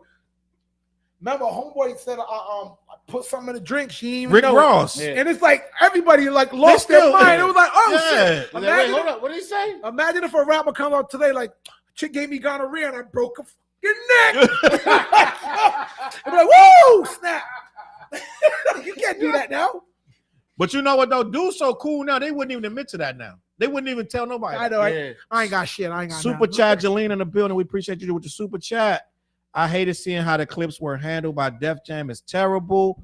Holding them up for years because of potential optics and superficial reasons. Plenty of artists got stuck and can't flourish. Yes, Def Jam has become my worst nightmare. I used to want the Def Jam DAC jacket Fact. You so don't want bad. They are trash now. Like they dropped first of all, they made them, they ain't just dropped the nigga, they made him pay millions to get out of his deal. They made Pusha T pay upwards of $2 million or more. They don't even know the exact, they ain't even saying the exact number, but they said it's up there, right? So he had to pay to get out of his deal because Def Jam was scared of one verse. That Kendrick verse is not even dissing Drake. They didn't want nothing to do with it. I think the clips are gonna be fine though. Now they did 119. They're super I think fine. they're gonna be good. Thank you, Chrissy. Raekwon released a really good album. I think he showed range in music. Yes, Raekwon, salute the Sun Kids. Raekwon just dropped Emperor's New Clothes. I haven't listened to it. I'm up on a lot of check it shit. out. I just got it. I've never heard of Whack Raekwon. I heard that. I had the what's the one record that you sent? in the Chrissy, group thank chat? you for being. Chrissy's going to bed. Gang said, enjoy your night. We appreciate you, Chrissy. The one record that you sent in the group chat. That 600 record with Nas. Yeah, That's that just shit smack. it's ridiculous. Nas went crazy, Yeah. and Nas got another verse. Y'all heard about the verse he took off? Yeah. Because people believe it was this Jimmy. I'm gonna say something controversial right now. That verse that Nas allegedly dissed Jimmy. Yes, it's some stuff in that verse, but somebody said in my chat, and I was like, "Whoa, I was like, you might be right." He said he not dissing Nas, he dissing Young Noble, and because Young Noble had dissed Nas really savagely a couple months ago. So Nas dissed him in return, and then Young Noble killed himself right before the record came out. Nas called Ray, was like, Nas called Ray, like, listen, gang, we can't put that shit out. Nas ain't thinking about no fucking Jim. He's thinking about Young Noble. He dissed Young Noble. Young Noble came 10 times way worse than Young Noble got a whole record. I think it's three verses where he's shitting on Nas from beginning to end, right? He talking crazy about Nas. So Nas might have heard that. I was like, let me just tap this nigga on the cheek and show this nigga. Da-da. But this dude in my comments, he said this. I said, yo, you might be on something. I never even thought about that. I said, yo, if he dissed Young Noble and then Young Noble killed himself like 2 weeks ago, Nas gonna call Ray, say, Ray, you can't put that out. So you think homeboy might have got Nas about to put this record out? No, Young Young Noble had his own shit going. He ain't had nothing to do with nothing. He ain't know what Nas. I'm saying like, no, I don't think you know so. what I'm saying? Like, I know what you're saying. That Young Noble thought he was about to get this. No, I don't think that. I don't think Young Noble had no access to that. But I think Young Noble had his own issues. He had his own issues going on. Let me see what's going on. Stats in the building said, nah, it ain't for Young Noble because he said you rich bum with goons. It was so I can't even dispute because some of the stuff he says in it is clearly for Jim. But some of the stuff he does say, it sounds like it could go at Young Noble. I'm just going to be honest. JoJo said, what Young Noble diss Nas? Because what happened with the Young Noble and a lot of dudes are still very touchy about the Tupac stuff. Situation. And so Nas had told the story that when they was in the park in New York, the Death Row story with the Death Row East, he made the Death Row East song. He talked about how him and Pac met in the park. It wasn't nothing serious, but Young Noble got really annoyed with it because he said Nas been lying for years. Nas got the same chain.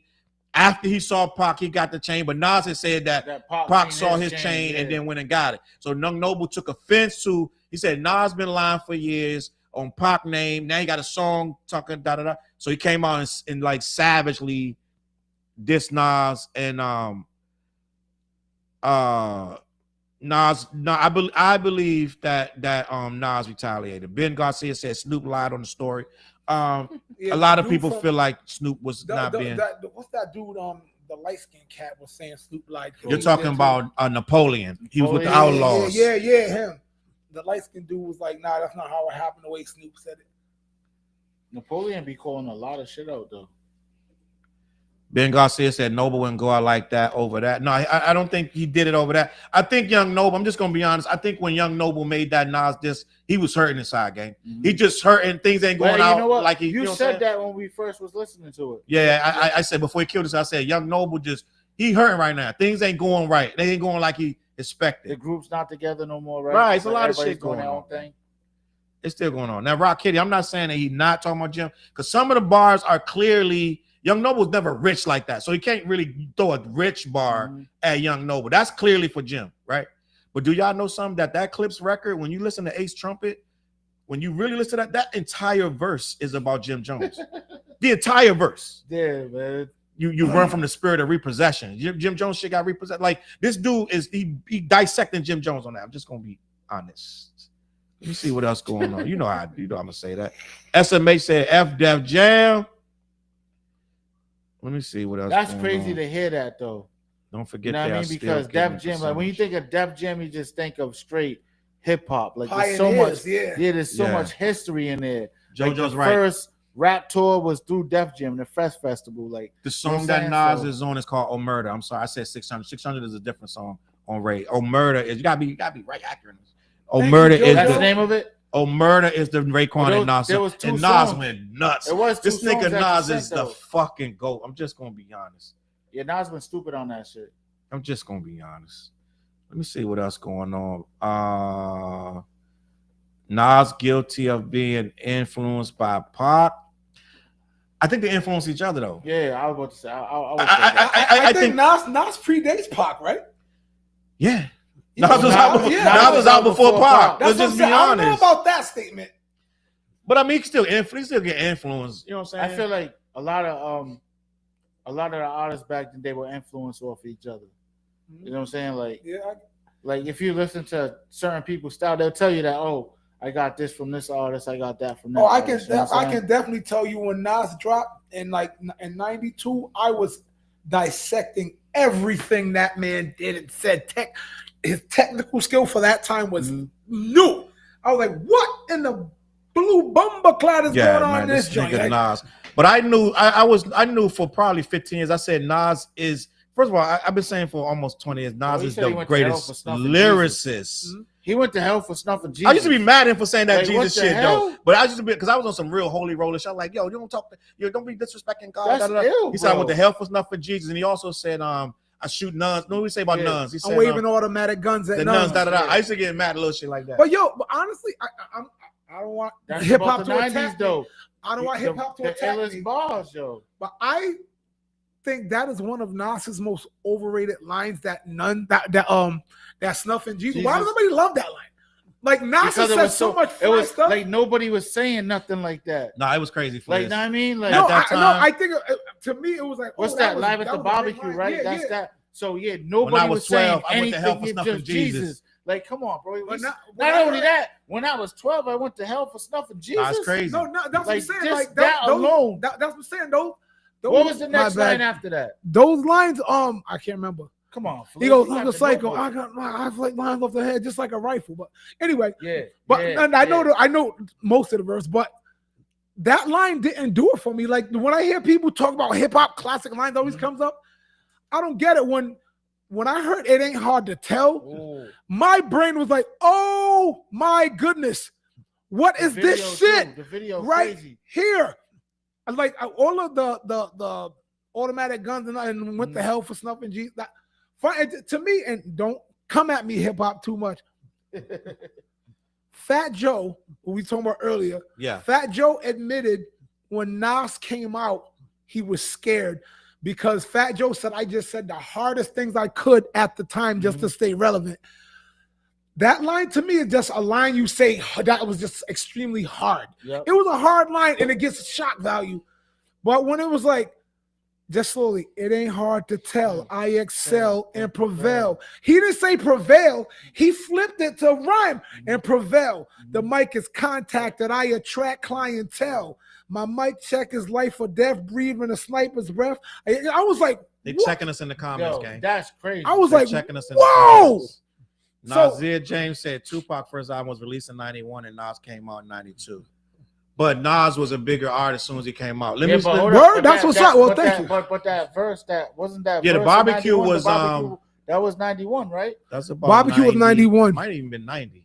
Barbecue might have been 90. 90, Because 91. they saying because after the verse, homegirl, what's the girl that signed Nas? There's a lady that signed Nas to Columbia, right? Because that's what he was signed to. Was it Columbia?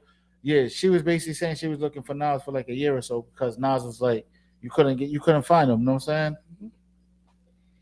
Yeah, I feel like I feel like so what people don't realize that Tupac came out and he was still an unknown rapper, but when he came out, he got juice immediately. Yeah. So that pushed him back in the psyche. Then the stuff started popping. But Tupac came out around the exact same time as Juice dropped, and Juice was like 92, right? Yeah, but I the think first, so. I feel 91, like Tupac's 92? first album was around that same time too. They got me trapped. All that. Yeah. But he didn't blow up off Brenda's that. Got a Baby came out Pac wasn't after that. revered like Nas when Nas dropped. That's kind of That's like a fact. so. Yeah, that's why you kind of get the feeling Nas was out first. You know what I mean? Nas was already on it. It's like no, you just even though the whole kind of feeling of rap was like Nas was just there. He came out like I hit the earth like a comet. He did, and Tupac kind of had to gradually ascend. He went high as shit. I'll tell you that. He ascended high. Cause like Tupac dropped "Holla If You Hear Me" and all that, and people we was watching. It was on MTV. I mean, Rap City, this, that, and the third. Like "Holla If You Hear Me," all that, da. They got me trapped and all that. It was on. It was in rotation, but he hadn't connected yet. I feel like because Pac was more on that power to the people, like you know, what I'm saying like the Black Panther vibe. That's what, but that's what everybody was doing at the time. You know what I'm saying? Yeah. But once he crossed over into the Brenda's Got a Baby, I Get Around, all of them type of records. I honestly feel with me, I'll say in my world, my own world, Brenda's Got a Baby was the thing that made him like, oh, shoot, this is something different. So fucking different. And I'm gonna be honest, like that video used to come on so much, you got tired of like Brenda's got a baby. Like, oh my, I'm turning this shit. I'm like, it came on so Brenda's much. got Like, the oh my baby, God. but Brenda's barely got a brain. A damn shame. that old 90s flow. Yeah. He got damn They shame. can't process how What shit name? used to come on so much. They don't like people can't remember. It used to come on so much. Like, yo, oh my God. Nah, but that was and on the radio too. That was a big record though. Pun did write for him when he was alive. Yeah. Sylvia. He's talking about Sylvia Roan. Yep. But Sylvia Roan is she's been around for years. That's Sugar Hill Gang. That's Sugar Hill Records. If I'm not mistaken, I could be wrong. Illmatic was 93. No, Illmatic was before 93. I think it was 92, bro. Yeah, I think so too. It might have been like late 92 going into 93. Let me see. Because that, what else? It was that shit. You know, Brenda Got a Baby is a true story. Yeah. He got that. He got that from a story from a newspaper clipping that he read in New York. Yeah. No, Pac was a wild boy. Brenda Got a Baby traumatized me as a kid. That's how good it was. Yeah, Pac was a real. And like he painted that picture, yo. Yeah, like, he did. Every word, like you really. And so the video, every word meant like the video, everything. Yeah, no, Pac was a real one. And the thing about Pac, and I always say this, and anybody that really know hip hop going to agree with this, that Pac wasn't like a spitter, but he was real. It was like he but that's what you felt him. He just was better at that. That's a pause, right? That's a pause. Nah, you good. Like, you know what I mean? But yeah, but it's like you felt him, like you know what I mean, like what he was speaking on. Like we really were going through that shit, and everything that he spoke on back then, like you can relate to it right now. Like you know what I'm saying? Yep. But I think at the time, if you think your boy, I'm just trying to think back. Was there any other artist that came with that type of vibe? Like what Nas was doing? No, I'm talking about Pop. Oh, With Brenda's Got a Baby, because I see a lot of people said that song was traumatizing to them. But I'm trying to think, did any other rapper come out with a story that was so like, oh my God, like I don't hear no other stuff. This song traumatized me. So like I think he had something there was something about that song when it came out. It was like, oh, this is different. This ain't like NWA who was doing they stories of their street stories, their war stories. This was like, even like take songs like by the native tongue, they'll do stories or like talk about like fun-loving stuff. Mm-hmm. This dude brought like trauma to the forefront and said, hey, well, here's what's really this girl going dumped on her baby here. in the dumpster and shit. She was like, oh this is shit. the shit that's going on in the hood. And Ice-T used to do that too, though. Ice-T? Ice-T and Cube. Ice-T did it? I don't know any Ice-T songs that were traumatizing to me, but I'm not necessarily traumatized, but like you said something about bringing the stuff to the hood. No, there's a lot of rappers who had stories, but this was a different specific lane of like a girl dumped her baby in the dumpster. It was like, wow. I feel like it was because like it was like relatable to everybody, like the young girl in the neighborhood. You know what I'm saying? Like KRS-One was a master of that too. But his stuff wouldn't be more. His stuff would be more fictional. It would be more entertainment based. Pac was drawing creative, real life. Yeah, he was being creative about it. Yeah. Bernard Thompson in the building, salute. But Bernard in the chat. Oh yeah, Showbiz and AG for sure. Pac was one of a kind. Tupac was bigger than Nas. Tupac was always on the news. But Tupac was infamous at one time. At one point, Pac going in the courtroom with his hand bandaged and his head bandaged. Yep. And spitting out that was infamous. That's not from his rapping, right? At the time, that wasn't from what he was rapping about. That was because he was infamous for always getting some shit. I remember like clockwork. We used to be like, "What's wrong with this nigga's Pop?" Me and my man Colin was working at the Ames and shit, and they had a radio on the speakers, the local radio station, WPGC, whatever it was in DC, and the shit interrupted. Said, "Yo, you won't believe this, but Tupac has been shot in New York." And we're like, this nigga always in some shit, yo. Like, he wasn't that Pac, yeah. He was just like, he was a dude that was another rapper. We like, damn, this nigga always in some bullshit. Always in some shit. My abdomen is the clip, the barrel's my dick. I'm circumcised, pull my skin back and cock me. I bust off when they unlock me. Get up out of here. That dude is nasty with Tupac was always bigger than Nas. That dude Nas is stupid with that line, boy. Let me see. I was reading the Illmatic, Midnight Marauders, and Ready to Die. I don't know what they're talking about in the chat. I think you're talking about probably classic albums. Yeah. Illmatic came out in 1994. Wait, what we say 92? No, we didn't say Illmatic was 92. No, we said everybody know Illmatic's 94, but Barbecue is like 92. Yeah, Barbecue's like 91, 92. Like, yeah. The Tupac, like with the Tupac and Nas, like I feel like the Barbecue might have been out before we knew who Tupac was. Joyfully Zen got a point. Bone Thugs and Harmony, Crossroads is a powerful rap song. No doubt. That's my Uncle Charles, y'all. That was a big ass record. Especially when they performed it. When they performed it, was it the Grammys or I think it was the Grammys or something like that. Yeah, they had the skeletons with the heartbeats. It was right after Easy died. I remember seeing that with the gates and the smoke and all of that. Yep, yo, that song was so huge. I don't know if I told y'all this, but I got dissed so much for liking them.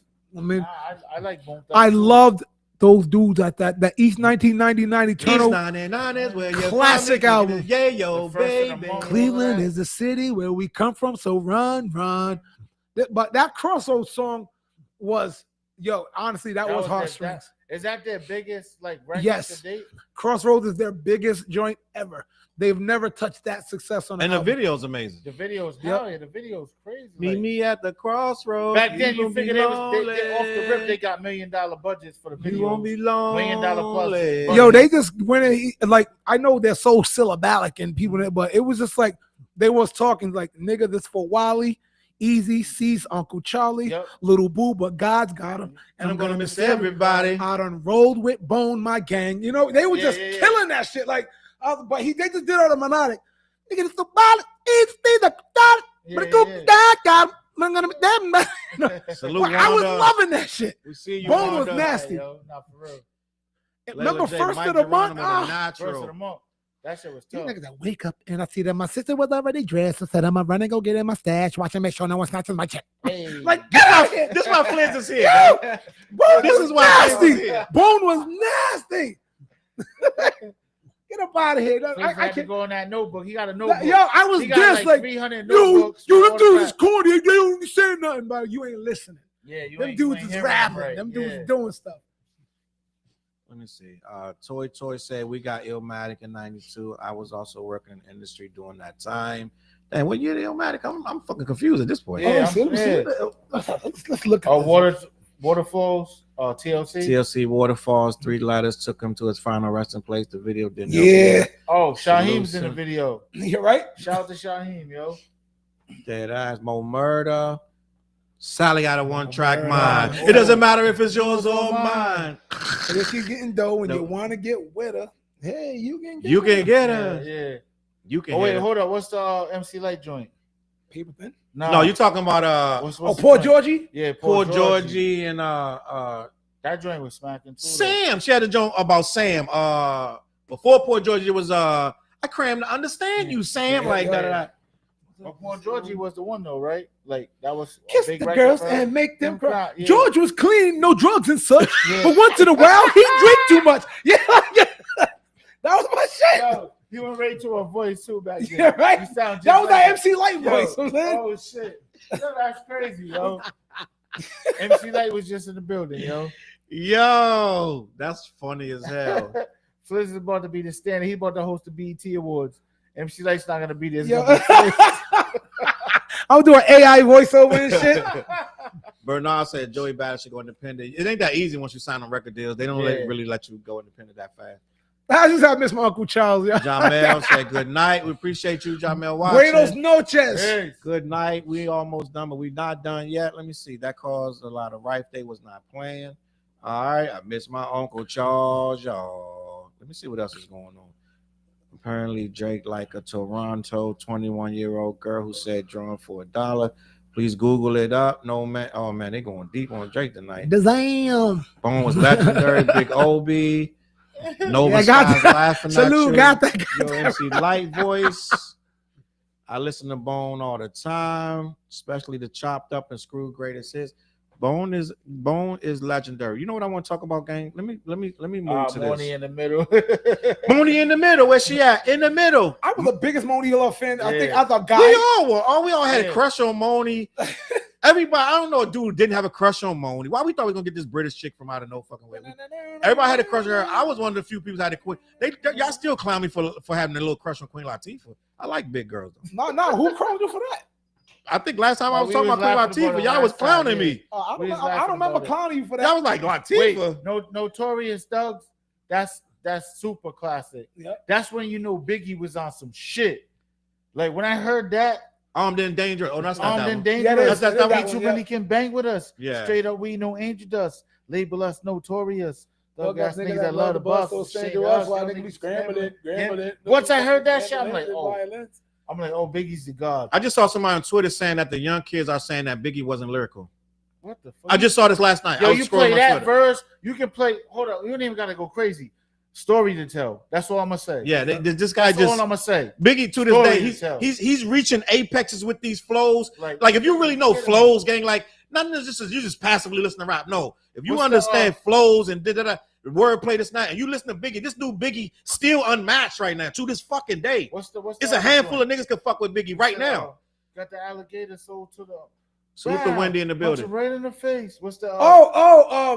Yo, there's that nigga with the fake. Wow, why you hit me in my face? Stay in your place. Oh, what's the name of that song? That sky is the Yeah, limit, and you yeah, have that what was you- like one of the first videos after he passed away too. You know what I'm saying? So yeah. where all the little mini Biggies and little Kim and Junior No, Mafia that joint. respect. What song was we my talking joint. about for Respect Stevie too. J? Was that the Bone Thugs? We talking about Notorious Thugs? Stevie J produced Notorious Yeah. Thugs? I don't know. He might have. Slick Rick, but he is a UK rapper, deadass. Slick Rick is a UK rapper. Yeah, But we love him for that. Then we're gonna call him the GOAT UK rapper. Mhm. We love him for that. We love him for that. Let me see. What Sam's talking about? All three of you should like do a hip hop trivia show. Yeah. Oh damn, Charles, look We at that should. shit. I'll feel Billy next to you. What I do? You said some shit like that before in the group chat. Oh Hip yeah, hop trivia joint. yeah. It would take too long to write that shit. But at my shows, I do hip hop trivia all night. I sit there and just act shit all night. Let me see. Roughneck, gotta get a roughneck. That's when hip hop had got really, really rough. So that's naughty by nature, all that shit. Doom. Everybody was on some Timbos and some fucking like straight backs and and it was like they're like, if you ain't never come to the ghetto. that was still one of. If you ain't from the ghetto, don't come to the ghetto, because you won't survive in the ghetto. Nah, Tretch was one of my idols. I'm not gonna lie. As a Nah, grown man, I can say at that time that album was crazy though. that was my first ever concert was to see Naughty by Nature. Will you see them at the Civic Center? No, at P-Pack. No doubt. Yep. Milana, salute. Milana said I see Milana loves the podcast, first time watcher. Hey, We appreciate you. Salute. We got a couple people saying goodnight because I think somebody left. what time is it? It's like what, 11? No, I can't remember who left, but a couple people went to sleep on us. That's good though. Get some rest. We'll be back next week. Somebody asked Maul, where's the bomb? Yeah, Michael. Maul said Drake got a bomb coming out. Let me see. Help me, hire me. I got you. Let me see. It don't pay nothing. There's no term. I just looked it up. It's gonna be for BBJ free 99. Notorious Thugs. Let me see. Mike Tyson. Blow to the face is a biggie. Yes, that's a lot of people don't understand. Them clips, they got several Biggie flows throughout their album. Like they channel Biggie a lot, especially Pusha. Dead ass. Charles, do you remember DC DMV rappers? Yes, I remember Earthquake, Section 8, Mob, The Question Mark Asylum, and DJ Cool. I know all of them, gang. Like, listen, we did a show. One of our best memories when we were younger. We did a show with Question Mark Asylum. I think I was talking to them. That was when you was in the group. When I was me and my man Tony was called Twisted Mystics, right? Mm-hmm. I'm gonna make a long story short. We was on some straight up almost damn near horrorcore. Like but it wasn't fully, it was like we were so good at rapping, we could do any type of style. Some grave digger shit. We was on some of our shit, we would do grave digger, some of our shit be soft, some of our shit be hard, but we would do everything. It was backpack. We were always trying to showcase our skills. So at the end of the day, we got a chance to open up at the Apollo, but you had to do a show. And whoever won the show get to go to New York, open up at the Apollo. Question Mark Asylum was one of the people on that. It was either them or the Boogie Monster, but it was Question Mark Asylum. They were on the same show with us. They came before us, right? And I'll never forget it because I'm so embarrassed about it now, right? But they came before us, right? And mind you, when we used to roll, we rolled 20 deep. Like we was just on some shit, like some bullshit. So Question Mark Asylum went up. And they got the song, hey, look away now, look away now, look away, yeah. I don't know if y'all remember that. Nope. But they got, if I play it, you'll remember. But they got signed to a major label. This was before they had got signed. And they went up, they did this stuff. The music was very, almost UMC-ish, like that. Very, you know what I'm saying? Like just friendly. It was tree huggery. And we were like, oh shit. Like we were like, yo, I think we had got like, They was playing with our time slot. There's a lot of goofy shit going on. So we got irritated. We're like, yo, we're gonna do this song. We had a song called Manifestation of a Sickness, right? So it was like, it's just like it's boom, it's hard drip, it's hard bass, jazzy bass, like boom, boom, boom, boom. So we come out, we're like, no. And we're like, yo, fuck these bitch ass niggas that was up on the stage. Dissing them.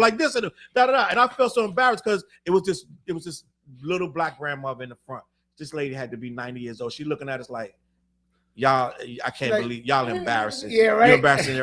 And I looked, my eyes locked eyes with her. I was like, oh my God, we're wrong right now. We lost. We're wrong. We lost. We surely lost. Clearly lost. The guy that used to be the DJ of the radio station, he was one of the on-air terms. I think his name was Al B something, whatever. We were leaving the stage. He was like nervous of us. He's like, "Oh shit, good job, fellas." Like he was like, man, shook and shit. Yep. And I say, I'm never going to portray that. I'm never coming out like that again. I'm never doing that again. But long story short, yes, I know them motherfuckers. What it is. But they was cool because they was cool though. We liked it. We shook hands. Like we knew everybody in the city. So man, we I would have knew them. changed my demeanor on stage. I'd have been like, hold up, remix. You gotta feel it. It's electric. Boogie, boogie, boogie. At that point, I don't Change even all the remember. hardcore shit up. I think they had made us wait all day, and it was just like a lot of nonsense. So we was irritated, Fliz. I would have turned it what's Arrested Development? Banana, here we go. Banana, here we go. I would have flipped it up on you so fast. I'm like, Yeah. they got me out here looking all ignorant and shit. Yellow girl in the building, salute. Listen, Yellow this girl is was what I want to do. This is what I want to do. Let's talk about this right here, because this is very, very crazy to me. This guy right here just settled a lawsuit with a little, let's say, let's just say a little female. Huh? This story bothers me. How much did he pay, Flizzy? Let me look this up, because Shannon Sharp paid the little white girl. Let me see what he paid her. Salute to the white girl getting her bag. $23 million. Oh Lord. $23 million for some rough sex. And he got fired. Yep, ESPN. ESPN fired. I wonder if Stephen A had anything to say about him being fired. Because Stephen A brought him there. When he first left, Stephen A had some stuff to say. Yeah, I don't That's know, crazy. bro. I don't know. I'm just gonna talk about this real quick. I feel like it was like a timing thing. Like as soon as she knew about the bag, it was like, oh word. I gotta get a piece of that shit. She's like, shit, what'd you say? Oh, I gotta call you back. The next day he probably got that fucking lawsuit. Like, you know what I'm saying? Like, it's crazy. And the day after that thing, she was on OnlyFans. The day that she went and filed the lawsuit and shut her OnlyFans down like that, so it wouldn't be like a factor in the case. That's messed up. I mean, he got lined up. Like it's and the thing is, that's what it really looks like. His persona was, you know, who he's talking about lessons his grandmother gave him and his uncle and all that. It's like, yo, you're like he's approaching 60 years old. It's like you're an older, knowledgeable man with wisdom. He should have been he should have been the old man in the group, like schooling people, right?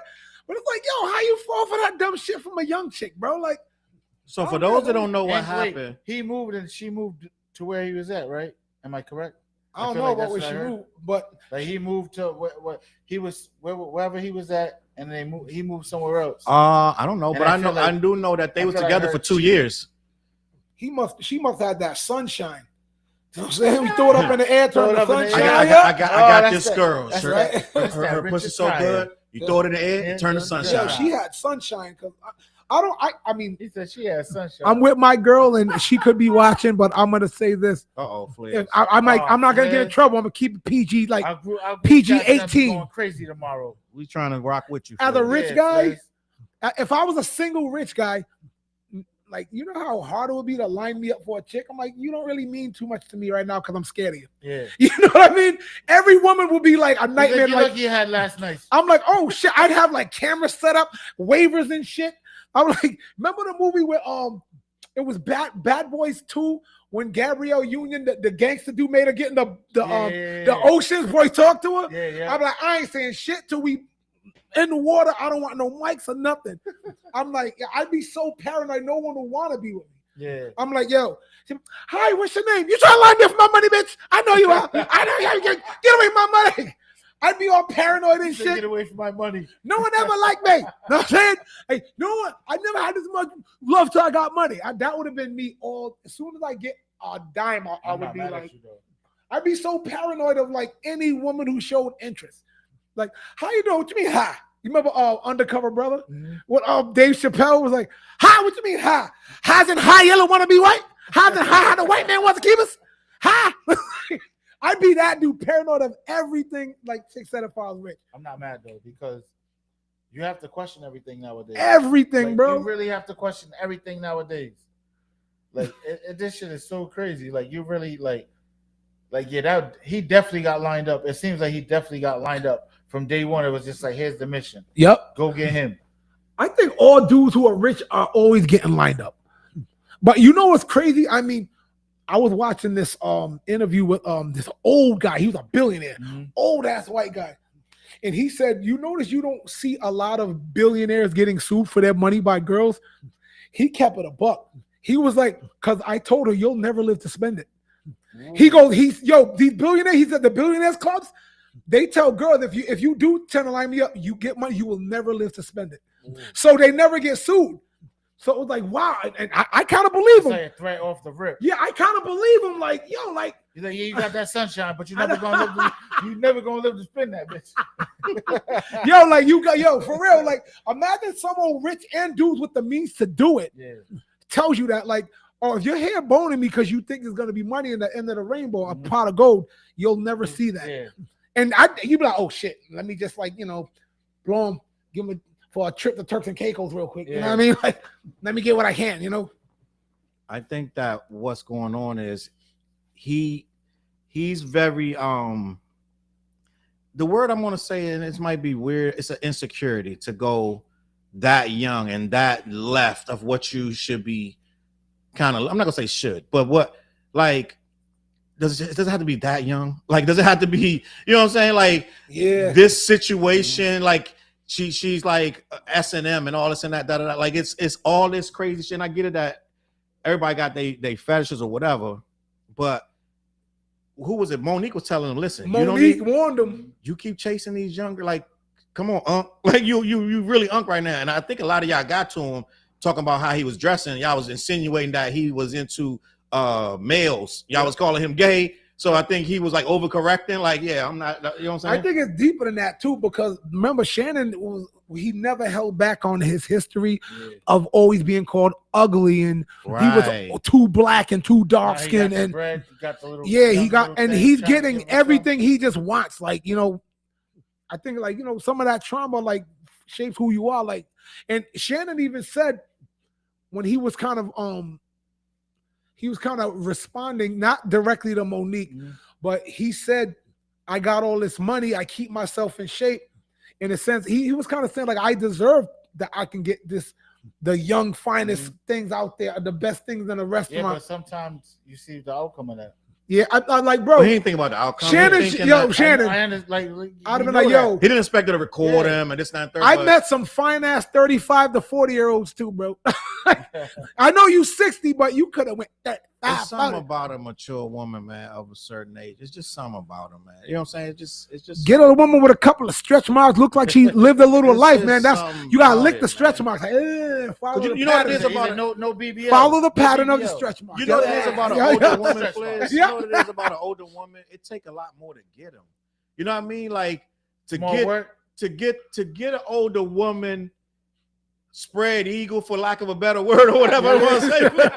If that's too crass, right? Yep. You gotta kind of have something going on, gang. Like you gotta kind of be kind of slick with it. Like, but you ain't gotta do that when they 23 and 22. They just amazed you talking to them, and you got a little money, little car, little game, It's easy. So she probably was telling Shannon, and plus she was a professional. She's telling Shannon what he want to hear. You know what I'm saying? So it was like it's a different thing. On the table, let's make it happen. Yeah, so it's like, it's different to me when, you know what I'm saying, when they got a little age on them, it's a little different because they're gonna choose what they're doing. The young girl gonna try to play you and get this and that out of you. The older woman already got her shit lined up, so she gonna choose. You know what I mean? Let me see exactly. But an OnlyFans model, the whole world is about finessing. Are they talking about something in the chat? That's not because Shorty was on OnlyFans. Yeah, she was. She was on OnlyFans. She shut it down the day she put out the lawsuit. Wow. You're not confident you had to be like to shut your OnlyFans down? No, it was a tactic from the lawyers. The lawyers like, yo, you can't have this OnlyFans while saying somebody assaulted you. It's not, the aesthetic is wrong. Yeah. If you look like you're a person who puts it all out there, but just for this guy, he took it. Like, so like, remember when Mike Tyson got caught for that Desiree thing, and it's like, I remember all the black women comments were like, Mike Tyson ain't got to take no one, you know what I mean? It does look like that when you're a rich guy, like, but I don't mean you didn't do it, but it would give that, like, you're an OnlyFans model giving up to Kobe. When Homegirl said Kobe, it was like, yo, it was like you slept with how many guys they proved that day Yeah. before Kobe? You had Yeah. She's This still with her many- boyfriend, right? and Some shit like he's that. the one who Yeah. took it. They were like, get the hell out of here. So OnlyFans is in a realm, in the range of that, like, oh, the rich guy who you've been sleeping with for 2 years is taking it, but you got like, so that's why I can see you might have to be like, all right, I gotta shut this You off. gotta For a shut minute. that down. I'm But going for 10 to 50 million right now. And you know what else too? The lawyers are going to shape, like the white girl with Kobe and this girl. They're The gonna tell her lawyers what are to going to do and shape what the say. girl into what it is. Like they try to do Jay-Z with the Yeah. girl. The lawyers are going to shape that girl into that. Yep. So the girl freely, we all know what it was with this girl, but Shannon didn't know because they was two years. He was paying her Yeah, too to committed. choke her. Yep. Right? She got paid for this stuff. Yeah. But all she had to do was take one recording of him talking crazy, and it was all she wrote. He knew no matter what, if this goes to trial, and they play that recording of him saying, "I'm gonna choke your ass." Da-da-da. Nobody's gonna look beyond and say, "Well, this is what he paid her for." Da-da. They're not gonna look at that. They're gonna say, "This black guy's talking about choking this girl." In the story. And he's old. Yeah. Yeah, he was a little too old to be like, oh, it don't look right, brother. But you got to be paranoid. I'd be paranoid as hell. For real. Yeah, when you get money like that, it's just like If I get money like that, I'm just gonna get an AI chick, one of them robots. get a robot chick. I'm like, this is my girl. Yeah. I call her glitch. Get He right, said, glitch. call her a glitch. No man, she got a glitch today. Oh shit! Remember the movie Cherry 2000 back in the day? Yeah. 2000. This is He Cherry. said, call her a glitch. This is Cherry glitch. Cherry glitch. You know? I can't deal with no mortals. I mean, they have to buy that. That's fucking crazy. Yeah. For real. I want to talk about this guy since we on some weirdo shit, low key. I don't know how y'all feel about this guy. He might pardon your man. They're talking about Diddy might get an absolute pardon from Trump because whatever.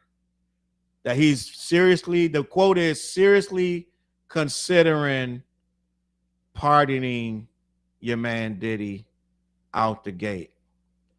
I'm gonna start with TJ. What's your thoughts on Trump pardoning Diddy? I don't know. This shit is just crazy. The whole everything with Diddy is just crazy right now. But I feel like so homegirl wanted a meeting with Donald Trump, right? From the Epstein shit. Or did she have a meeting with him? Say it again. What's the girl that was with Epstein? Oh, Giselle. Yeah. She just had some type of private meeting with Trump too. She supposedly has Right? stipulations. Then they want to question her and this kind of third. But I don't know. I just find all of this weird, Joe. So I mean, we'll just sit back and watch and see what happens. Let me see what the comments saying because they getting busy in the comments. Let me see what the comments talking about. I'm like that situation. I mean, look, Trump kind of lives that in his own. Yeah, Trump does what he wants to do. Period. that's how I feel too. But he don't care what you feel about him. He's one of them. He's one of them. Mhm. You know, like you're not gonna cancel him. They tried. He's uncancelable. He's a juggernaut. He's He is unstoppable moving force that you just have to deal with him. Because there's too many things you can't you get him on one thing he's done would have gotten any other president done. Yeah. Yeah, This guy does 100 they don't things. care. So you can't and It's once like- you it's can't, he's it's telling like them what all he's over the supposed to place. do. Yeah, in a sense. So, but I don't like the look of that right now. It's like, damn, like you might want to pick another battle beside this one, and there's probably like 100 other better candidates to pardon. But Well- no, I think so. I'm gonna tell you what's going on with Diddy. Trump. When you really listen to him talk, he remembers who was nice to him in New York. If you really pay attention, if he rocked with you, because he was supposed to get what's homeboy that runs, he 50 was beefing with him and he hit 50's kid. Henchman. He was supposed to pardon him. Oh, for real? Yes. Dude was dressed up ready to go. He was supposed to pardon him because they knew each other from the circles of New York. So he was going to pardon him. But something happened with the election, whatever happened, and it didn't work. But I never knew that. That's crazy. it's mad heads from New York that used to run with him that he's already pardoned a couple of them. Some of the white guys that the heinous dudes that if you was rich and in New York and you ran them scenes, But you know why? he looking at it like, oh, that's the homie. Like he But just you know why? go ahead. Because he had to build them buildings, and he had to clear that with Right. a lot of those people. He you know what played. I'm He saying? played in that Some of them world people were of rubbing involved shoulders in with. that shit, Yeah, you know what I mean? and you know that shit is a gangster. It's a gangster town. You got to know this, that, and the third. You got to grease some palms. You got to be able to play in the mud in New York to build them. To be honest with you, I do believe Sammy the Bull said that he had to, because you know Sammy was running the like the construction going on in New York at the Right. time when Gotti was. You know what I mean, Yeah. So it's just common sense. Yeah. Atlantic City, anywhere you go, you got to deal with that type of energy. You know what I'm saying? To clear the shit back then. Right. You got to move a certain kind of way. Yeah. You got to know how to play it. And you got to be able to rub elbows and grease palms and this, that, and the third. It's like, you know, I read a book, Cicilline, right? Uh-huh. Was not Cicilline, what's Cianci? CNC. He had to play the game in order to get into the game. You know what I'm saying? He had to play the game in order to get into the game, bro. Yeah, Trump been pardoning blacks, and no, I'm not supporting. I'm just so aware of history with black celebs. Salute Darcy in the building. Trump has been pardoning people who gonna grease that $1 million. Remember, it was $1 million. He was low key. That too. Yeah, and, you know what I'm saying? The bag attached to it. So somebody so up here said 50 mil. He's like, yeah, I got 50 mil. Who was this? Trump, said? I got 50 million. Zora said, why did he pardon Kodak Black and NBA Youngboy? Well, word in the street was they both made a little donation of $1 million. That's what the cost was back then. That's this dude like a super villain, like what's dude from Austin Powers? I'm $1 million, $1 million. You say $1 million, this dude picking the phone. Pick up the phone, baby. This dude like, yo, listen, $1 million. I'll take that, Mil. Yeah, listen. $1 million to him is like that's a start. That's where you start conversations at. $1 million. He want to release all the predators. The I camera guess line. if no one is in jail or sex crimes, it means not guilty. He said, I met Puff and I know Mason, but the best nation is donation. So let me hold something. Cameron killed that line. JoJo's right. He want to release all the predators. I can say right because motherfuckers watching the stream, fucker trying to say whatever. Allegedly, I guess if no one is in jail or sex crimes, that's the same mentality that Kanye got supporting Diddy. He's like, if Diddy gets let off, then I'm let off because Kanye was the other rapper doing freak offs. It's just facts. It's just all the evidence came on Diddy's trial that Kanye have his own freak offs. It is what it is. He will get a pardon. Joyce said he will get a pardon. That's gonna be wild. Deadshot South Park cooked his ass. Yeah, South Park not playing, but did they apologize though? I think they said they apologized some kind of way. I hope they didn't, man. I hope they didn't apologize. I can't see them apologizing. They done so much. I heard crap. they apologized about something. I didn't fully read it though. The only president with felonies, gang, dead ass. That's crazy because that too. That just proves everything. Joyce. That's what he wants. I feel like he might be trying to run for another 4 years Maxwell, or more. Giselle He said Maxwell. he was trying I feel like to he's trying lobby to do for some that. other shit. But you know what? That's not running at that point. Yeah, that means you have taken over our taking government over. and you're not leaving. And you can't make me leave. That's not running. He ain't running for shit. Ain't gonna be no election. This motherfucker like, I'm not leaving. I'm gonna kick my feet up. I'm just going. I think I'm gonna stay here. But you pretty much know what that means. What Trump is saying, right? Yeah. I told you that we won't stop. I told you that. Diddy right there beside him. That's why he's like, yo, for real, He's like, well, I'm let's going get for this Diddy third out. election, son. Now, when Mary was here, we asked Mary. Salute to Mary. I didn't want to interrupt y'all, but Mary, she wasn't here to bring us the water today, but she said, "Have a good show, fellas." Oh, Marty. Oh, salute Marty. When Mary was here I got my on the water show, we were talking about when Diddy get out, how he's going to act. And all of you guys, I said I don't know, but all of you guys are like, he probably come out arrogant, like da da da. I'm gonna throw a party, da da.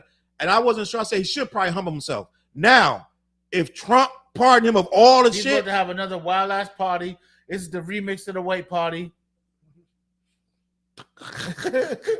and the party's gonna be a little clean at first, but then give it about 6 The white months. party. 6 months, you Paint your get nails white before everybody gotta have their nails painted white to get in. all that baby oil. They gotta get it back to him, don't they, Fliz? You All gotta that get it baby back to oil, can baby he get it oil. back? But I don't know about all the baby. Get their baby oil party. But it's like we were saying earlier. Diddy has been the king of the world for so long. That's It's hard a fact to too, yeah. it's hard to like relinquish that, you know. He's had money, power, and fame and success for how long? How long you think Diddy's been like Diddy or Puff Daddy? Like Mid-90s? Yeah, he was a millionaire early. And plus, he was In like the he was in the Yes. game in the early 90s Yeah. as a dancer and a roadie. You Then know he was what I doing mean? the same shit as And a Trump. manager. 'Cause he had to move them streets. Like you know how many people probably try to extort Diddy? Put the press on him? That's where Gene He Dillon turned into a came. monster. That's where Gene Dillon them came in. You know what I'm saying? For like, the Yeah, guys you're right. he was around from Harlem. You're But right. yeah, he's been on top for so long. It's got to be hard to feel a downfall. Like, Mhm. what are you talking about? Even look, Jamie Foxx was on his special crying because he even admit like, I'm Jamie Foxx. I can't have this. You know what I mean? Yeah. Just when you start saying your name in third person, you know you've been special. So Zara's right, and I want to talk about this because with the Epstein thing, with Trump starting to be so closely linked to Epstein, it's undisputable at this point. That's what I'm saying. And he's probably on them Diddy tapes too. But did y'all hear what Azalea Banks, the rapper chick that What she said? washed up ass? She goes and says, well, did you again? I should read it because you're going to think I'm lying to you. But this chick really said 14 ain't really that bad. 14 and 15 ain't that bad back in my day. How many of you girls going to act like you never slept with a guy 40 years old when you were 14, 15 of your own free will? So if Trump did that, it ain't that bad because we only really started to frown on it after I don't remember, like whatever she's Democrats, whatever she said. So she basically was defending Trump when it's starting to look like he's getting boxed in and he actually was on the island. Because he went and said a couple of days ago he never stepped foot on the island. They're like, motherfucker, we have logs. Nigga, do you know that airplanes have logs, motherfucker? Every time you leave this country, there is a log that you left. So they have to log it. You were on the island, motherfucker. So they know that already. But yeah, let me see. I missed a lot of comments, gang. I'm sorry. Azalea was abused and doesn't realize it yet. That's why I think. Yeah. That's why I think that comment stems from is what you consider abuse or normalcy. Because sometimes a household or even certain cultures and areas could normalize. You could normalize effed up ish, you know. And I'll be honest, like. We went to high school with young girls. I remember like the girls who was like young messing with the old cats. Like they was like, oh, and they brag about it.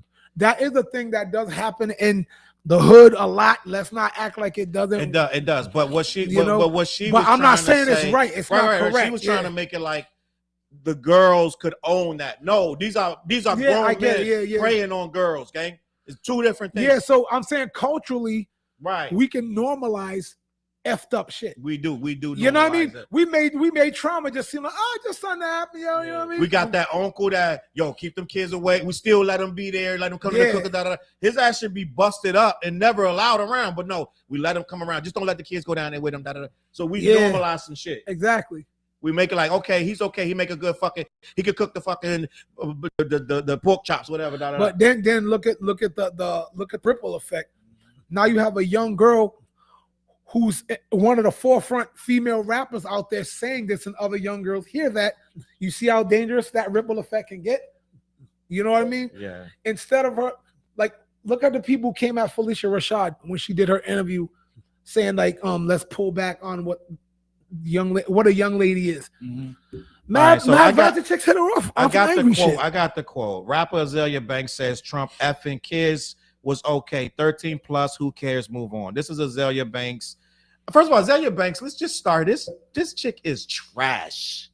Before this shit. Like this chick is just absolute gross trash. I don't think I've ever heard an Azalea Banks song. If I have, I didn't know it was. You lucky. So let me just I don't know any of her music. Azalea Banks, let me just get this picture. Like this chick is gross and straight up disgusting. I'm just going to be honest. Anybody that's a fan of Azalea, just check out the chat for a little bit, gang. Check out the chat because I'm not gonna be kind to this chick. I'm just gonna be honest. I don't rock with Azalea Banks. Azalea Banks is absolute trash. We're gonna start there. But let me read this what she's saying, and it's just beyond me, gang. Let's just be honest. I don't know, man. I don't know. Rapper Azalea Banks, she likes to shock, and she is a Trump fan. I know because I looked it up. I did so because in a recent tweet, she said it was fine that Trump has sex with minors, and anyone who had a problem with that was making much to do about nothing.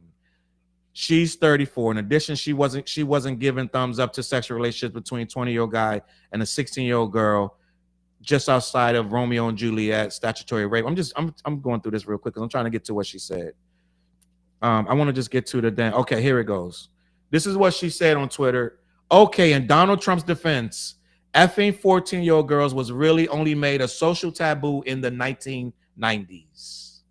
My grandmother was born in 1927 and had her first child when she was 12. So see, right now she's trying to she's making it, she's trying to normalize it and make it like, okay, do you guys even know that this is what it didn't make it right, gang? You're trying to make it just because it happened, it don't mean it right. A lot of slaves was hung by the neck. Was it right? Does that make it right? Like we could go all day and talk about what they did back in the freaking 20s and then you know what I'm saying? Don't make it right, gang. Let me continue. Teenage pregnancy only became frowned upon with the rise of Jerry Springer. That is not true. Yeah, that's a false. That's not How true. old is she though? She might just be too young to know what she's talking about. I think they said that she's 34. I think that's crazy that she said that though. No, she said it gets worse. She said, and I also can be honest about the fact that I was old enough to choose, seduce, and decide to F grown-ass men when I was 15. I really don't. So she's absolving Trump if he went to the island and did this because she did it and she made the decision that when she was 15. According to her, she was her decision, she thought, right?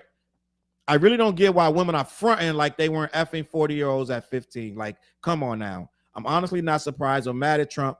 I'm not. You got to pay attention. I'm not surprised or mad. This is a MAGA supporter. This girl is all locked in. She's making this okay. Man, you got to see how she talks about everybody else. She trashes people all day, every day. I'm not surprised that mad at Trump for getting some 15-year-old ussy because those were the times. Good night, USA. And then she went on. It said now if he was effing a 10-year-old, we have a problem. But if they're 13 plus, who cares? Move on. This is Azalea Banks. I don't want to talk about her no more, gang. I'm just gonna move on.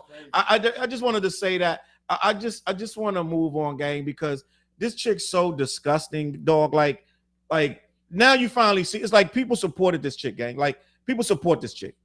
You know what I'm saying? And it's just like weird. It's weird, gang. Again, that shows the absolute danger when you put certain ideologies on the front line to influence everyone else. Because I'm sure, like some young girl's gonna take a piece of that to heart. Like, you know, man, it's okay.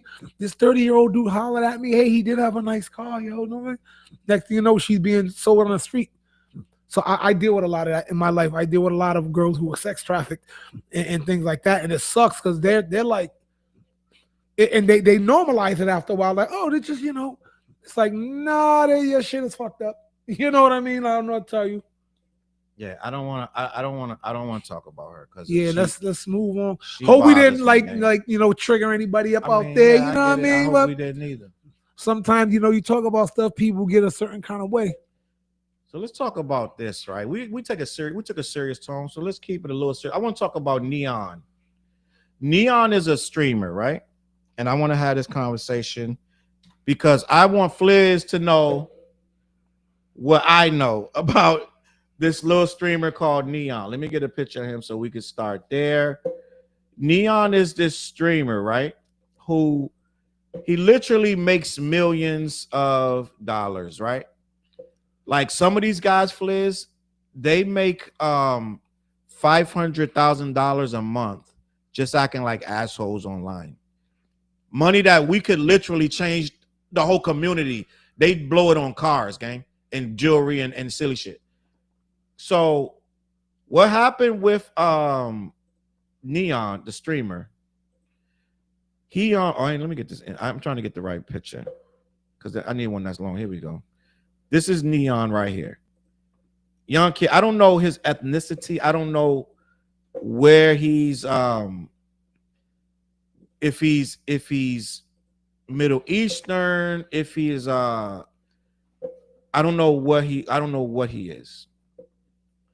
But that's him smiling. He's normally not smiling.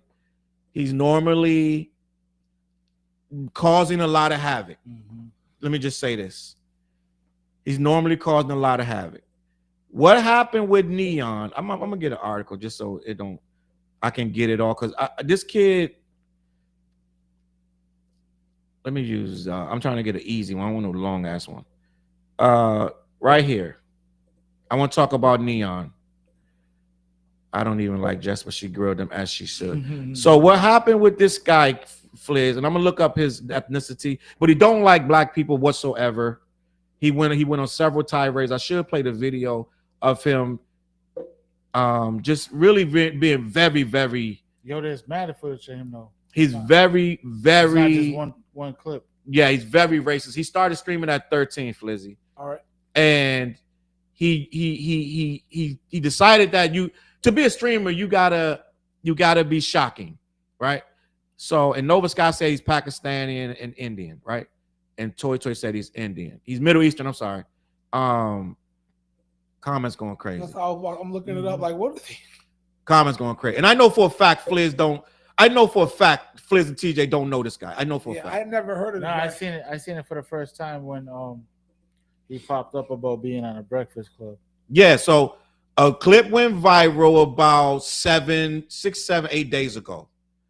That it went viral, and I'm going to tell you why. Because this guy almost broke into tears because Charlamagne, DJ Envy, Jess Hilarious, and Lauren LaRosa had him on for an interview, and when he was leaving, they didn't shake his hand.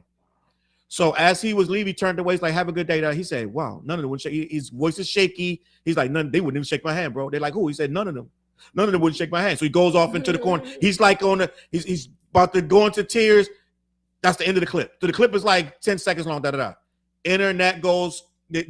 All these different people start spinning these narratives about these 4 black people that ganged up on this kid. Wouldn't shake his hand. Don't know that nobody knew what happened. They just knew that Charlamagne is the devil, and these people won't shake this kid's hand, right? No, they did their research. Right? So what happened was Fliz getting tired. We gotta make sure. No, I'm good. we a little over the scheduled time. But so what really had happened was Charlamagne, and what I don't like with these guys these days, gang, they starting to suck up to these streamers. I'm just gonna be honest. That kid has no business on the Breakfast Club for just off the jump. Just off of what he does. He's a troll. He goes through, he does shit like he'll walk like this, bump somebody, and then when they get mad, his bodyguard will check the person and yoke him up for him. He does this silly shit, gang. So he's like he's talking really negative about black people, and like Kai Sanat is one of the biggest streamers ever, just like they are, the little black kid, right? I know who that is. Yep. He was mad at him. He was like, "Fuck you, fuck your mother. I'll F your mom, that Harriet Tubman looking bitch." Da da da da. He used N-word with the hard R. I'm just as an example. I can't express it to you if you really see it. You got to see the clips of it. It goes on and on for years. This guy been like this. So all of a sudden last year, right? He got this all the way up until last fucking May, gang, saying shit like this. So all of a sudden last year, I guess I don't know. I'm not gonna say he changed, but he started doing less of that and just doing something. Whatever. He still was trolling, being an asshole, because I only knew him from these asshole clips of him doing fuck shit. So Charlamagne, he hits up Charlamagne because now what these people do, this is what people do. They wanna branch out. When they get something, they got a product they gotta push. Celestial Radio is trash until they need it, right? Or the Breakfast Club is trash till they need it, or whatever. Like Charlamagne them syndicated all over the country. Let me check these comments. But Charlamagne is syndicated all over the country, right? They have a big market. They get millions of views with their show on YouTube and this and that and the third. So he hit up Charlamagne, said, "Can I come on your show and promote whatever I got going on?" Charlamagne is like, "Sure." Charlamagne is like they always looking for content. He's like, "This guy's one of the biggest streamers, top 10 streamers in the whole world," which means millions of kids want to follow him. These are millions of white kids that are gamers. So he comes from a world. You ever? I don't know if you ever played video games, but when you put the headset on and you start playing in the chat room, they talk crazy. They call you the N-word. They call your mom and everything. So this guy is one of them obnoxious kids that come from gaming that talk smack crazy, and he started doing it in the real world, and he got famous for it. We didn't know who he was, but the young kids do. So Charlamagne's like, "Yo, it's gonna do numbers. Bring him on." Jess Hilarious of all people said, I'm gonna research this guy. She found all his racist stuff that he did. So she was like, "Oh no, you're not coming here talking whatever, because we're gonna check you." She passed the word on to them. So all of them had questions for him. The heat got too hot for him. He got nervous. He started trying to sip out of a can that was empty. He was like really scared and started like about to cry, da da da. So then when he leaves, they wouldn't shake his hand. Rightfully so, because he's mad racist. He's like, one of the worst racists on earth is black people. Just mad shit. So then when they asked him about that, they played the clips in front of him, everything, da da da. his fans in the chat going off on Charlemagne and them because now their boy is getting attacked. So the whole thing went where now they got to attack them and try to bring up their past, this and the third. And a lot of people like, yo, the kid was on the show. He was apologetic about what he did. So you should have just left him alone and moved on with the show. So they're saying that they bullied him by playing them clips in front of him and asking him questions about it. They're saying now that N3on got bullied. How did he get bullied? That's part of the interview. It's part of the interview. But they don't, with the streaming stuff, they don't do interviews. They just get in front of each other and try to do silly, goofy stuff until one of them grabs up or something. They never have to face no interviews. They don't know what the concept of an interview is. So he got in front of some people who actually going to interview you. These are old black people who are older than you, right? Because he's 20 years old. They're older than you. Mind you, a lot of stuff he was doing at 19, but he's like, that's my past, So he came out with a video. First of all, he didn't do the video first, but he came out with a video apologizing, saying, yo, I did some heinous stuff, I really regret it. I'm changed. Even it's just last fucking May, you were saying this shit, gang. But he's like, I changed. I'm better. Don't look at me for that. I wish I couldn't. I wish all this like apologetic shit. But what's going on is he's trying to get some corporate thing going. You know what I'm saying? So you can't have, because like they boycotted Target. Target lost $2 billion with this black boycott. You see what I'm saying? So when you start boycotting is the problem. So now he's trying to go in there, make amends, like, yo, forgive me, because he doesn't need a boycott, right? A lot of people start coming out for him. Like, I'm sad to say this, French Montana's rocking with him, right? There's another YouTuber named Poetic Flacco who's defending him. So black people are like, yo, you kind of ganged up on that kid. You shouldn't have So this was just hilarious that she compiled a video of him saying all these words, and she put it out. Then everybody started saying like, oh, that's why they did it. So the whole thing was about I just broke. I don't know if I'm missing anything right now, Flizzy, but I'm with it. I see what's going on. But what's going on is that a lot of people are looking at it like it's topsy-turvy. His fans, which a lot of them think like he think, right? They feel like, yo, these people were unfair. They're older than him. They should have known better than to they call it 20v1. They 4 times them. They ganged them. He said, I got gang banged in there. He's a victim. But if you've ever seen this guy, Fliz, this kid he's really super obnoxious. So at this point, hearing what you heard, I don't know if you need any more information. I want to hear your synopsis of what's your thoughts on this, unless you. I'm not gonna go too much into it because I'm just hearing this part. I'm sure there's more to the story, but the first thing I hear about the I'm seeing in the comments and from you with the kids like a YouTube kind of troll dude, and he does that asshole stuff. We're in an age where even like, just to be, you do and say dumb stuff when the mic is powerful sometimes. Yeah. And you put stuff that can't be retracted because you threw it out there. Whether he meant it or not, you put it out there. So you have to live by it. Number 2, he's 20 years old. He's not a baby. So for people who was like, he's a kid. Nope. I'm a firm believer in at 20 years old, you got to take accountability for the shit you do and say, you're not a kid. You're not a teen. You're not a small kid no more. You know what you're saying, but he's getting paid for it. Whether let's for argument's sake say he don't mean it. He did that just to get some popularity, but you said that. You can't just willy-nilly go around saying things without a price tag. So he's paying the price tag whether he means it or not. So that's where my brain hearing just off a little bit I know. When you're an adult, you say things, you have to own that.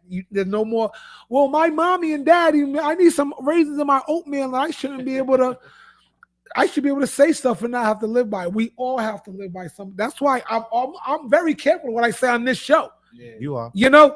I unless think you're talking about your wife. I mean your girl. No, that's because she knows I be bullshit. Like I love messing with her. Go ahead. Because I might smack shit out you, girl. Nah, but see, we all know that's a joke. But I like to watch what I say because once you throw it out, it's like, oh, maybe I shouldn't have said that one. So yeah, he has to stand on it. He's not a little kid no more. He and put it this way, if he how much he making a month? Well, I mean, I don't know exactly what he's making a month, but he's making they bread, they make upwards of $100,000 to $500,000 a month. Bro, you're an adult man. you know they have the term man up. Yeah. You got a man up. So what? They didn't shake your hand. I think you're gonna be okay. You seem like you got a lot of money going on. Yeah, there. but you know what, Fliz? You know? It's like he's used to being able to get his way or get the attention. He comes into a room and says, "Oh, it's this guy." He's not used to that. Basically. He's not used to that. He went in there on some like, "Yo, they're gonna love me." They didn't love him. They was completely. They was not effing with him at all, and that actually hurt his little feelings, gang. So that's why I feel he's a young dude who's growing up in the internet age where you can just say stuff, you feel powerful. But hey, there's a real price tag to a lot of the stuff you're gonna say at one day. Like someone got the bill comes due, bro. And the bill came due right at that moment. You was on a popular platform where people wasn't kissing your ass. You wasn't the famous YouTuber. Oh, can I have your autograph? It was like, nah, you said some shit, whether you meant it or not. You said something that's gonna have to come back. If I say something derogatory about a group of people right now on this show, I have to eat that and stand on it. Facts. TJ. I mean, I'm good. I mean, I feel like that's like, you know what I mean? Like, you think they were supposed to shake your hand after the things that you said? Like, you know what I mean? Like, that's just how I look at it. Yeah, and a lot of people, I'm not gonna say took his side, but a lot of people looked at it like, you guys are older than him. You were supposed to show grace to him some kind of way, and you know what I mean? Charlamagne did kind of be like, yo, you're a kid. Yada, yada. Like, he's not a kid, but he was like, you're a kid. I don't try to judge everybody by things they did when they were young. Wasn't that long ago, gang? Yeah. It wasn't that long ago, gang. Like 2 years ago, brother. It was 6 months ago. Most of this shit happened Oh, he's not even 21? He's not 21 yet. Oh, yeah. He's 20 years old. Stand on that. You meant that. When you said that, you meant that. Yeah. So the thing is, too, is like, he still has to pander to his people who follow him, or he'll lose the followers. So he still got to act like he's claiming he's not going to do that no more. I don't watch this kid. Well, I'm seeing in the chat that a lot of his staff are black.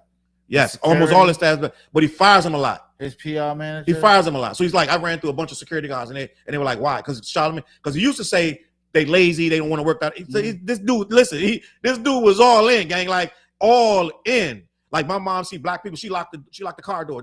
He's all, like, I can say all night, he's all in. It's 1960s racist, like, it's really locked in. So it's not like you said it once or twice. He says it all the time. But again, is he old enough? Do we judge you forever? It ain't been long enough to not judge you for that. Yeah. You know what I mean? It ain't like it's 5 years later and you said this shit in 2013 and it's 2020. No, you said it like a few months ago. Now you dyed your hair and you smiling now because you want to get this corporate bag, however you're trying to get it. Now you want to be like, yo, forgive me, guys. I was out of line. I'm sorry. Yeah. So, man, I don't know, man. I just wanted to say that because what really kind of messing me up, and I know your boy is Frenchie, right? But what's going on, French Montana and Poetic Flocko and these guys, what's going on, gang? We have an obsession with the dollar, gang. This is why a lot of people can get away with this shit they get away with. That's why Diddy was allowed to operate so long. We're obsessed with the dollar. French Montana sitting there making a diss record for him to diss the Breakfast Club. Like, he wrote some bars for him, like, yo, say, I'm already full. I don't need no Breakfast Club. He's like, I'll do it if you're telling me. He said, yeah, you got to say these bars. I'm going to put you on this record, but you got to say it right. So French Montana is making it where he's dissing the Breakfast Club. Meanwhile, DJ Emily was like, I called French this morning. He didn't pick up. He always pick up. He didn't pick up after I heard this. So now French is just playing into it because this guy's a streamer. Mm-hmm. He already went on the stream with him. So now these guys are obsessed with getting in front of these streamers. That's what Drake is in front of these streamers. It's like, I got to get, they're not even thinking about the hip hop crowd no more because they know if I can get the streamers to start streaming me, I'm out of here. So French Montana's running with it, and just different YouTubers, different people of our ilk are losing their morals just to be in the good graces of these streamers, gang.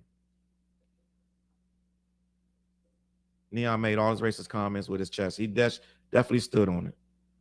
That's it. I think that was it. That's all I wanted to say about that. I think that's all I wanted to say about that. I think we hit a lot of shit.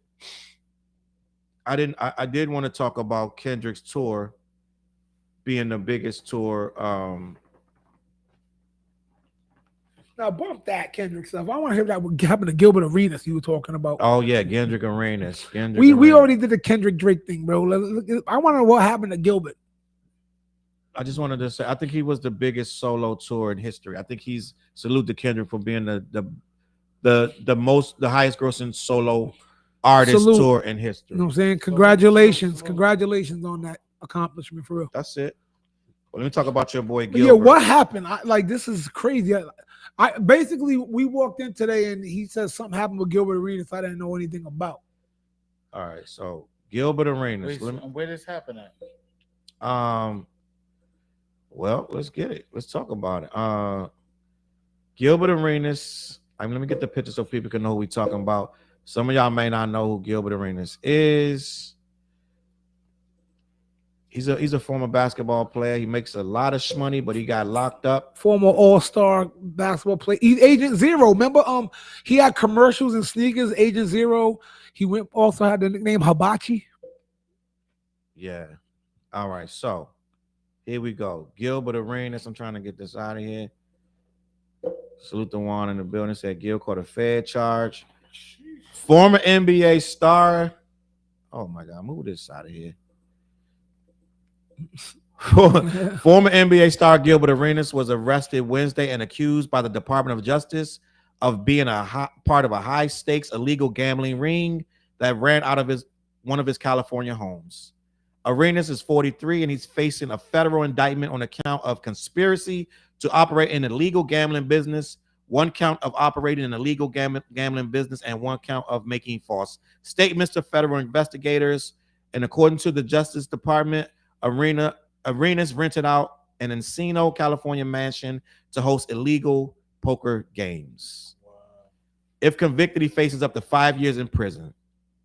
According to the Associated Press, his attorney said outside of the courtroom that he hadn't had much time to speak with his client and could not comment on the case. So what I've heard about this is this dude was like, he had whole rooms where they was just doing poker, had girls walking around, fluff girls, and this, that, and the third.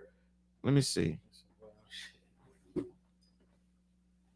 Investigators obtained text messages between Arenas and Cass to show that the two had been planning to host illegal poker games at the mansion and even came up with poker tables that bore Arenas' name and image. Damn, he had poker tables with his name and picture. He wasn't playing around. They really made a casino. That's the problem, because you can't have a casino and they don't get a cut, gang. Damn, Gilly. The text messages show the defendant scheduled and the illegal gambling nights, financial matters, recruiting women and dealers to work at the house. So he's full on in. He got to take a plea, gang. Yeah, Gil, I hope you get out of this one because I don't think he did anything too egregious. I ain't gonna lie. Like, you know, how many times you have poker nights at your house or something? He just did it on a grand scale. Please, this ain't that. no, I'm saying he did it on a grand scale. Like, Gil woke up one day like, I'm going to create the boom boom room. Yeah. You know, he was like, let's go, but damn. Nah, you know what it is? So what it is when you do it where it's a business and you start to bring in people uninvolved with your poker night, where you're bringing in actual clientele, probably flying in and shit, and you got fluff girls walking around the room rubbing backs and shit and taking dudes upstairs to have sex. That's where the problem comes. Yeah, he overdid it, Holmes. He had too much to drink. Yeah, way too much to drink.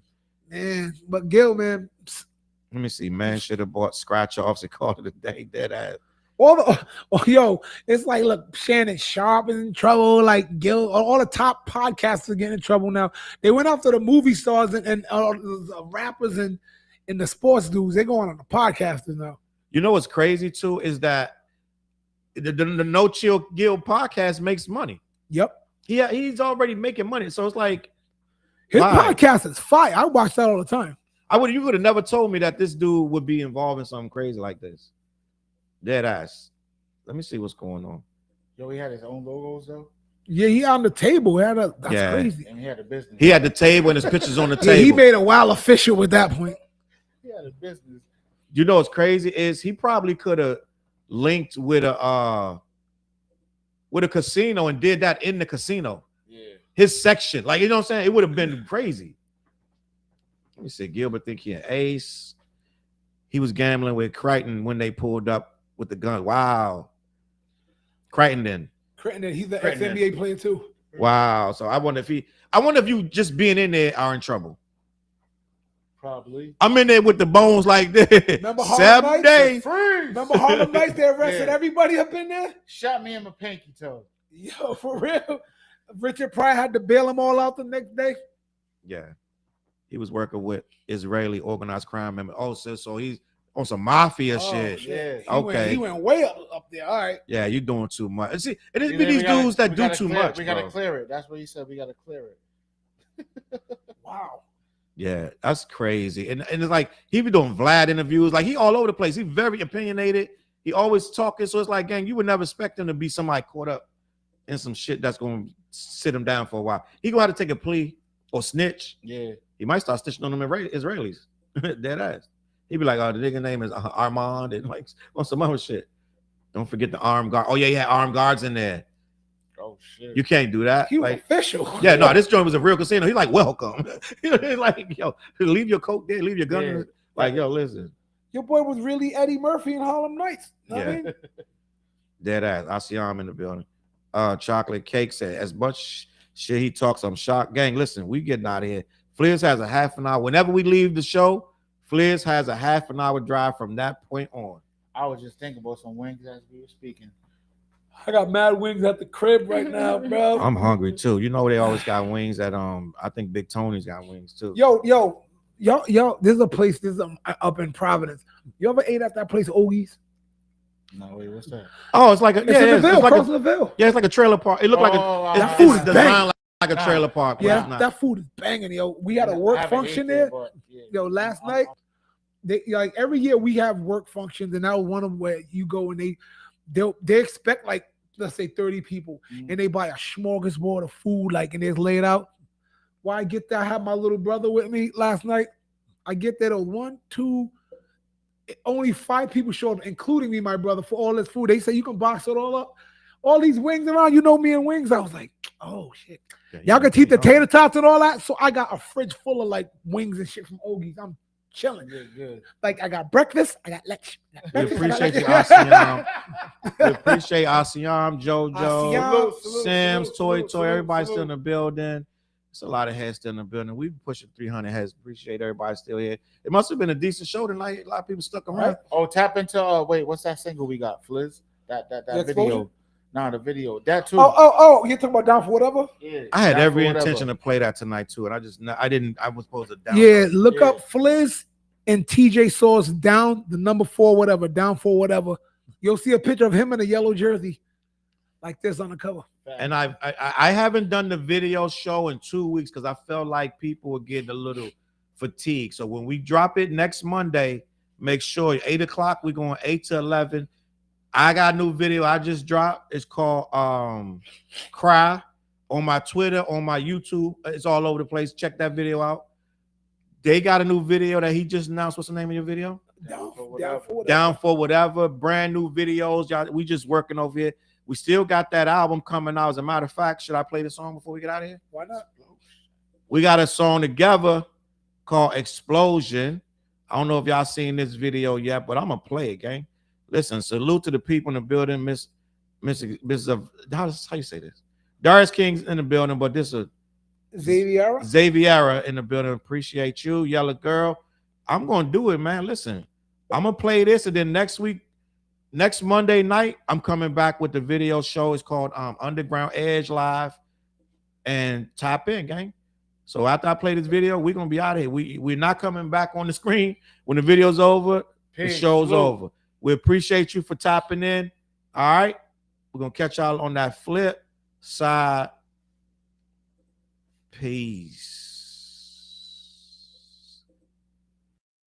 You won't even know I'm there. When we get the ghost and ain't no screaming in the stand. Because ain't no emotion with the flags up in the air. The sparking of the potion, most these niggas do not care. Especially when I'm the frozen.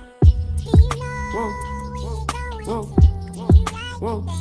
life is showing you?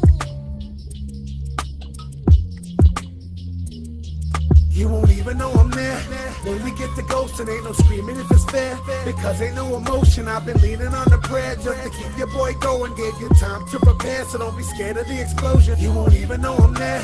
When we get the ghosting, ain't no screaming if it's fair. Because ain't no emotion, with the flares up in the air. We're sparking up this potion, mostly niggas do not care, especially when I'm thinking about skiing in the Aspens, Miami Beach, water splashing, laughing to the bank, time to cash in. Shoebox money still stashing. New block click clacking, feeling like Redman, it's time for some action. I'm fly the most, if I'm late that's in orderly fashion. I do the most, out of state, out of mind, got the power like ghosts. And here's a question we asking, do you know where you're going to? Do you like the things that life is showing you? You better go get it, got the money on my mind, got the money in my vision. Yeah, thinking about flying to Dubai just to eat and get fly, word to mommy, no lie. I'm thinking about flying to Dubai just to eat and get fly, word to mommy, no lie. You won't even know I'm there. When we get the ghost, it ain't no screaming if it's fair. Because ain't no emotion, I've been leaning on the prayer just to keep your boy going. Gave you time to prepare, so don't be scared of the explosion. You won't even know I'm there. When we get the ghost, it ain't no screaming if it's fair. Because ain't no emotion, with the flares up in the air. For sparking up this potion, mostly niggas do not care, especially when I'm frozen. Yeah, I do it all with admission, getting no recognition. A competition with reflection when nobody listens. Hold my mouth when I cough like an allergy. Shocking when I recharge the rapper battery. If I lost my appetite to write, I simply write about losing my appetite to write. Then pull it back together, sonny, got no chill button. Take your heart and stole the show, but swearing I ain't steal nothing. They didn't know what's up and they was on the plane. I put the smoke on the track and they ain't know the train. Pumping the brakes went left, cause y'all ain't know the lane. I been knew I was nice and now you know the same. Down in the sand a lot, stand with my hand to cock. Days in a 9 to 5, nice like a Camelot. Back in my camo hoodie, asking a Santa should he grant me the wish of success, and then we all can You move. won't even know I'm there. When we get the ghost, and ain't no screaming if it's fair. Because ain't no emotion, I've been leaning on the prayer just to keep your boy going. Gave you time to prepare, so don't be scared of the explosion. You won't even know I'm there. When we get the ghost, and ain't no screaming if it's fair. Because ain't no emotion, with the flares up in the air. For sparking up this potion, mostly niggas do not care, especially when hearts are frozen. Explosive, immaculate, vernacular, side-eye. You Dracula, snaggletooth, motherfucker, side saddle, rider suckers, giving bleep to goatee truckers. Smacking your lips like freaks, you be so sweet, you geeks are bleed smuckers. I am like Scatman Crothers, tap dancing on y'all niggas. I'm canceling y'all niggas and banishing all niggas with small figures. We big bone like Bill Withers, get on the lovely day by real niggas. And we be real like them Cypress Hill niggas. How MCs can kill a man, be shit you don't understand. We Sergeant Slaughter slam and do handstands, the smallest command. The what will kill your whole damn clan. Escape on soft sand and slicing axes of reprimand for disrespectful or reckless abandon in the brawling cold mannequin. Don't gaslight me by gambling your life against a Mandalorian with an assassin's pen. When we get the ghost, and ain't no screaming if it's fair.